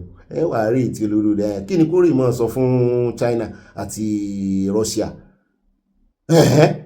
ṣe ọ̀rẹ́ tí ìdọ́rẹ̀ tó wà láàrin Trump àti Putin ti Russia so olódòdó ló sọ wọ́n dọ̀rẹ́ ni olódòdó ni ó ṣẹ̀wà mọ́ ti Putin kó bá ọ̀rẹ́ rẹ̀ sọ̀rọ̀ ọgbọ́n lolódòdó gan fi yọ Putin ní ọgbọ́n gan lolódòdó fi yọ Trump ní kínní bí ìbá ṣe bẹ́ẹ̀ ní tó ṣẹlẹ̀ ní Venezuela tó ṣẹlẹ̀ ní kínní ó ṣe é ṣe kó ṣẹlẹ̀ Nàìjíríà ta ló fẹ́ gbèjà Nàìjíríà ẹ mọ̀ tí olódòdó sí kẹ̀yìn náà rí sọ fún Trump fúnra yẹn já dúró lẹ́nu bàbá Fálànà. We are in a very serious crisis. We have a situation where a man who does not respect the constitution of his country and who has contempt for international law is in the White House in America. And I'm talking of Mr. Donald Trump. He abuses judges and threatens them when they rule against him. He does not obtain congressional approval to declare war on countries. And so once you have a situation of that nature, the world is in a crisis. Here is a man who can announce to the whole world, I've invaded Venezuela. I have captured the president and his country. And that is his word, capture. Now, when you capture the head of state of another country, without regard to international law and principles, the man became bold and was so boastful about it. Oh, I have defeated Venezuela. I'm now moving to Iran. And so he went to Iran with a lot of confused state of mind. He didn't know what he wanted. he really did not know what should happen in Iran.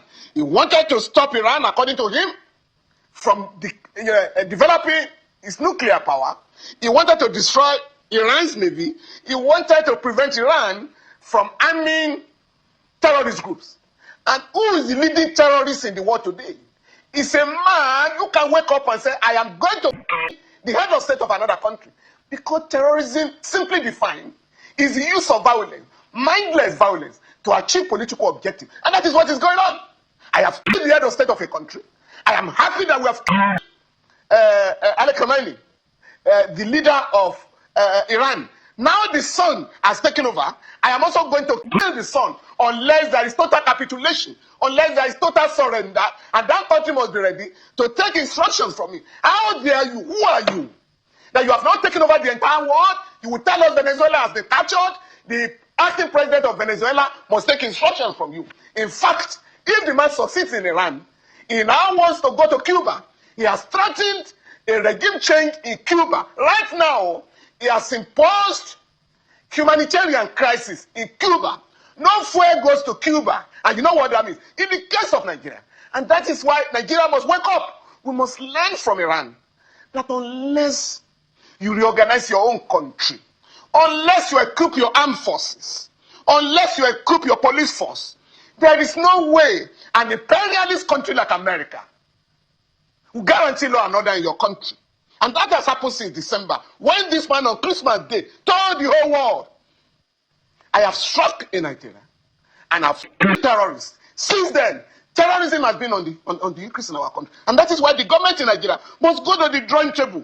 How do we equip our armed forces patriotic? ẹ sáré dá sọ̀rọ̀ ìtorí bàbá yẹn ranjú lábẹ́ ẹ̀gò báyìí wọ́n sọ ọ̀rọ̀ ẹnu wọn wọ́n rò pé lọ́ọ̀ táwọn practice ní Nàìjíríà làwọn rè fi gbára wọn lẹ̀ ó dáa ọ̀rọ̀ wọn mọ́gbọ́n wa òun ò ní òmọ̀gbọ́n wa torí ọ̀rọ̀ àgbàlagbà ò ṣeé dànù ṣùgbọ́n nǹkan kan tí mo fẹ́ fàyọ náà ni wípé ariwo tán ń pa káàtì mọ́ pariwo ìka Amẹ́ríkà tó wá sáàtì mọ́ pa ǹjẹ́ ìyàtọ̀ wà ọ̀gán wà lára àwọn tán ń pariwo equip the army ṣé Nàìjíríà tẹ́yìn mọ̀ lónìí ṣé ń ṣe nǹkan ogun ni ṣé ń ṣe nǹkan ogun China tó yẹ kó ràn yín lọ́wọ́ tẹ́ ẹ gbẹ́kẹ̀lé Russia tẹ́ mọ́ pàpà dárúkọ torí wọ́n dárúkọ China nínú ọ̀rọ̀ wọn late wọ́n ní kí ààrẹ Tinubu kàn pẹ̀yìndà kàn dẹ̀yìn lẹ́yìn Amẹ́ríkà pé kérébé tó fọ́ kó dẹ̀yìn lẹ́yìn odò wípé kàn rè bá Russia kàn rè bá China mo wá wò pé àwọn bàbá ìgàn from fry pan to fire ni wọ́n mọ̀ tó kàn nínú solution Nàìjíríà they were confused. Wọ́n were confused. Ibo ni kí Nàìjíríà ti rí nǹkan tí ó fi hàmù tí ó fi nǹkan ogun tí ó kù fáwọn ọmọ ogun Nàìjíríà ṣé ẹ̀ ń ṣe nǹkan ogun ni ṣé ẹ̀ ń ṣe nǹkan ogun normally tí irú nǹkan báyìí bá ṣẹlẹ̀ tí àwọn wèrè bá ti rí pé ẹ ní olùgbèjà ẹ ní olùrànlọ́wọ́ wọ́n máa increase volume kìíní wọn pàápàá jùlọ táàrẹ Tinubu náà wà fún wọn lówó ransom wọ́n á increase ẹ̀ normally. Ǹjẹ́ bàbá yìí àdírẹ́sì àwọn moles tó wà nínú iléeṣẹ́ ológun àwọn tó ń gbàbọ̀dè nínú iléeṣẹ́ ológun ǹjẹ́ bàbá yìí sọ ń pa ẹ̀ ṣé ká gbọ́ díẹ̀ sí lẹ́nu wọn ká mọ́ dọ̀rọ̀ wọn nù lórí bàbá dáadáa ni ó kàn pé wọ́n ṣe wá ń sọ̀rọ̀ ní ìsìn wọ́n ń sọ̀rọ̀ bí ẹni wí inú àwọn oníjàdíjàkan yìí ó mọ̀ dùn báyìí pé yes mo ti rí gàrú lóòsì náà tó náà ti ń pín fẹ́ràn wọn kiri pé ọ̀rọ̀ tí bàbá Fálànà sọ ó dáa. Lóòótọ́ gbogbo gèràgèrà tí Trump ń ṣe kò yẹ kí olórí orílẹ̀-èdè kan mọ̀ sí bẹ́ẹ̀ o ṣùgbọ́n kí ni Russia ṣe ní Ukraine ṣé bí the same thing tí ọ̀gbẹ́ni ń ṣe náà ni Russia ń ṣe ní Ukraine gbogbo wọn náà ń lọ́wọ́ agbára fún yẹn kí ni France rè ṣe ní Niger àti Burkina Faso kan tó di pé wọ́n lé wọn kó ń bẹ̀ kì í ṣe the same thing náà ni ẹni alẹ́múlá lẹ́ẹ̀dì mọ́ ṣùgbọ́n wọ́n gbàgbé wípé èèyàn kan ní world power tí wọ́n bá ń sa àwọn orílẹ̀-èdè tó lágbára G7 wà ń bẹ́ẹ̀ àwọn alágbára lórílẹ̀-èdè wa ṣùgbọ́n èèyàn kan ló máa jẹ́ number 1 gbogbo wọn ò lè wà ní number 1 Amẹ́ríkà ló wà number 1 embassy ti wà number 1 agbára ogun agbára ní nga Amẹ́ríkà ṣùgbọ́n wọ́n sún débẹ̀ náà ni nítorí àwọn oníjàgídíjàgan àwọn àmọ́ òwe bàbá yìí ó mẹ́nu bà ìwà ìkà táwọn oníjàgídíjàgan ń ṣe. Persuade the Gulf country, please join this war. Let us attack Iran together. They said no, even though Iran is not our friend, but we want to treat Iran like a bull in the China's show. We're not going to join this war. Britain has said we're not joining your war. Spain has said you misled us in 2003. When you guys talk of weapons of mass destruction, we're not going to join you this time. So Nigeria and other countries should also try and intervene in the interest of our people. Because this war continues, you may have a third world war in your hand, and everybody will be affected. Right now, because of the blockage of the Strait of Hormuz, the world is in trouble. And that is why we must now begin to persuade Iran to go to the drawing table. America is desperate for it to go back to the negotiation table. But Mr. Trump is in trouble. If he loses, and he's bound to lose it, he will lose his election, midterm election in America. This is his dilemma now. Ó dá ọ̀nà lẹ́tí báyẹn o, ṣùgbọ́n àyá ló wá ní orúkọ bàbá nírò wọn Fálànà gbọ́ tí ẹ tara ẹni làdọ́hun ní wàá fẹnu ara rẹ̀ sọ. Abẹ́ gbogbo tí bàbá fẹ́ Fálànà sọ ṣé ẹ sì rí nǹkan kan nípa àwọn ará bíi ni wípé ìyẹn àwọn Israel pàápàá jùlọ Israel wọ́n máa ń fojú sí ìyàn lára o, wọ́n fẹ́ mọ̀ bóyá àwọn tó ń sọ̀rọ̀ ò jẹ́ nǹkan kan, wọ́n máa ń fojú sí ìyàn lára o. Wọ́n náà sì ní àwọn ọ̀tẹlẹ̀múyẹ́ wọn káàkiri, bóyá lẹ́tí ẹ mọ̀ wípé wọ́n wà lára àwọn tó ń provide intel fún Nàìjíríà, wọ́n jọ ń ṣiṣẹ́ pọ̀ ní bí àwọn ọ̀tẹlẹ̀múyẹ́ tí wá ṣe ń provide intel fún wọn nípa tó ní ṣe pẹ̀lú Nàìjíríà náà ń provide. Bí mi ò mọ báwọn ọ̀tẹlẹ̀múyẹ́ wá ti wá fẹ́ ṣe ní ìsinmi wọn bá satellite tí Russia, wọn bá satellite tí China láwọn ń bá wa ṣe tán mójú tó wọn láàtúnsan owó ẹgbọ́ sí lóòótọ́ ni. Secret wo la wá ní lọ́wọ́ nígbà tó jẹ́ pé China ló tún bá wa mójú tó satellite. Tẹ́ ẹ bá rí àdó olóró kan tí USA jù sí Iran lánàá látòrí space náà ti jù, wọ́n pè kí ní ẹni space laser àtòrí space, kì í ṣe bí náà ti launch ẹ o, wọ́n tún gbọ́nà míì yọ. Gbogbo àwọn pé gbogbo àwọn military base àwọn tẹ́ ń jọ àdó olóró sí, wọ́n sì ní kò sẹ̀yìn Russia, àwọn ní Russia ló fún Iran ní intelligence tán fi mọ position wọ́n ṣe lè reach ibẹ̀ pẹ̀lú àdó olóró. Àwọn wà ní òkè kìíní lọ, àwọn wà ní space, àwọn lè ṣe bó ṣe wo àwọn láti space wá. First in history bá ṣe gbọ́ àdó olóró láti space. Ilé ìlàgbà ibẹ̀ náà látún ti wá gbọ́ wọn ní ìjàmbá ìbànújẹ́ kan ṣẹlẹ̀ sí Amẹ́ríkà lánàá. Àmọ́ bóyá èèyàn wà ní plane yẹn, bóyá man plane ni àbí unmanned. Torí ní ìsìn technology ó ti búrẹ́kẹ̀, kò dìgbà tépo bá fẹ́ tán nú plane, wọ́n ní wọ́n lè fuel plane, wọ́n máa ta epo lójú òfurufú station, fuel filling station wà lójú òfurufú. Plane náà ni yóò gbépo rè bá plane, yóò sì kọ̀dí síra wọn, wọ́n sì ta okùn síra wọn bí ìgbà tí ajá méjì bá ń bára wọn ṣe kí, yóò sì máa da epo, yóò máa jápo fún yóò máa já epo. Wọ́n mi tó iná rí ẹ̀tù tí máa ro nǹkan mí bá wọn, yóò sì máa já epo fún lójú òfurufú tí ò ní kanlẹ̀. Kò ní kanlẹ̀ báyìí. Mo ní technology yìí mọ̀ ní agbára o. Àfi bá ṣe wá gbọ́ wọn nìkan náà àwọn plane yẹn ló já o. Mo ní wọ́n sì ní kí ìsì owó kékeré làwọn èèyàn bá bẹ̀rẹ̀ sí gbé pé àbọ̀n yín nǹkan lu ní, àbọ̀n já ní, àbọ̀n Iraq ló ti ṣẹlẹ̀ o, kì í ṣe Iran o. Ẹ sì mọ̀ pé Iraq àti Amẹ́ríkà náà wọ́n ti dọ̀rẹ́ àpàpàǹdodo. Àwọn ọmọ ogun Iraq gan-an a gbọ́ pé wọ́n fẹ́ wọlé sí Iran, wọ́n ń gbèjà Amẹ́ríkà. Àwọn amọ̀gbà tó gun yóò parí o, torí bá a ṣe ń wo yìí ó ń fẹ́ lójú sí ni o. Ọ̀pọ̀lọpọ̀ àwọn èèyàn ló ti dá sí lábẹ́lẹ̀ o. Bẹ́ẹ̀ ni Russia wà ń bẹ, ọwọ́ China wà ń bẹ. So ọ̀ràn náà sì rèé, wọ́n fẹ́ dín agbára Amẹ́ríkà kù. Nǹkan tí Amẹ́ríkà sì lọ ń yìn bẹ́ẹ̀ yẹn, nǹkan àdó olóró tán lọ ń yìn, kì í ṣe kékeré o.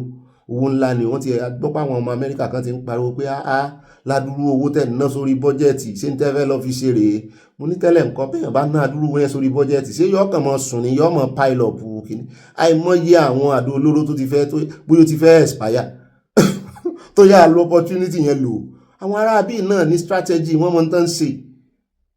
Ó dáa mọ̀ fún yín ní update o, ọjọ́ tí ọmọ Ayatollah bá jáde, báyìí ọmọ Ayatollah náà ṣe wá ń fojú pamọ́ náà ni Ayatollah ti Nàìjíríà náà àti ìgbúrò rẹ̀ o.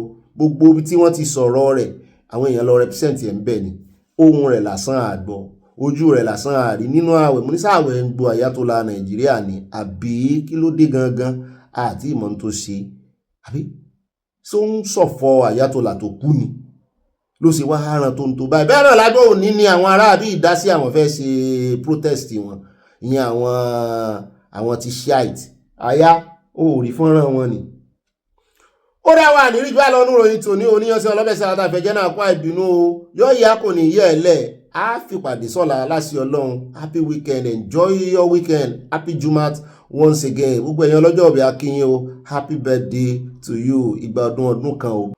Ibi tá a rí mọ́ rè ẹ jẹ́ àṣe kò kárí àlùwàlá ká ṣe orí ọ̀fẹ́ Jésù Kristi Olúwa wa ìfẹ́ mọ́ ti ọlọ́run, ìdàpọ̀ ti àwa èèyàn mímọ́ àti àwa ẹlẹ́ṣẹ̀ kó máa bá a gbé títí láti ìsìn lọ àti títí láéláé. Àmín lórúkọ Jésù. Ó yá àyá gbé wa díbẹ̀ náà Abala ń bára ìyá àròjọ mùsùlùkùn. Ó dá ọmọ kí káàbọ̀ sínú Abala ń bára ètò ní àní pẹ́ rárá ìròyìn kan náà la ní o. A fún yín lọ́pdéètì níbi tí ẹni tó jẹ́ Minister of War wọn ní Amẹ́ríkà tó ti ń fún wa ní ọ́pdéètì gbogbo nǹkan táwọn ti bàjẹ́ bọ́n ṣe lè win ní wọ́ nítorí wípé ọ̀sẹ̀ méjì tán dá ó ti pé a ti ń ka ọ̀sẹ̀ míì báyìí ṣé yóò tún wọ ọ̀sẹ̀ mẹ́ta ni. Ibẹ̀ náà la tún ti wá gbọ́ tán sọ wípé wọ́n fi báǹtì lé orí ẹni tó ṣẹ̀ gba ipò bàbá rẹ̀ ìyẹn Khamenei Ayatollah tuntun wípé ń bá rí àtàwọn asọ̀mọ̀gbé rẹ̀ kọ̀ọ̀kan. Wọ́n ní owó ní èjẹ kò ní jẹ́gbàdo. Wọ́n ní $10 million wà fúnrú ẹni bẹ́ẹ̀ àwọn sì relocate ẹ̀ kúrò ní Iran wá sí Amẹ́ríkà. Soon and very soon, all of Iran's defense companies will be destroyed. For example, as of 2 days ago, Iran's entire ballistic missile production capacity, every company that builds every component of those missiles has been functionally defeated, destroyed. Buildings, complexes, and factory lines all across Iran destroyed. So we're shooting down and destroying what missiles they still have in stock, but more importantly, ensuring that they have no ability to make more. Their production lines, their military plants, their defense innovation centers defeated. Iran's leadership is in no better shape. Desperate and hiding, they've gone underground, cowering.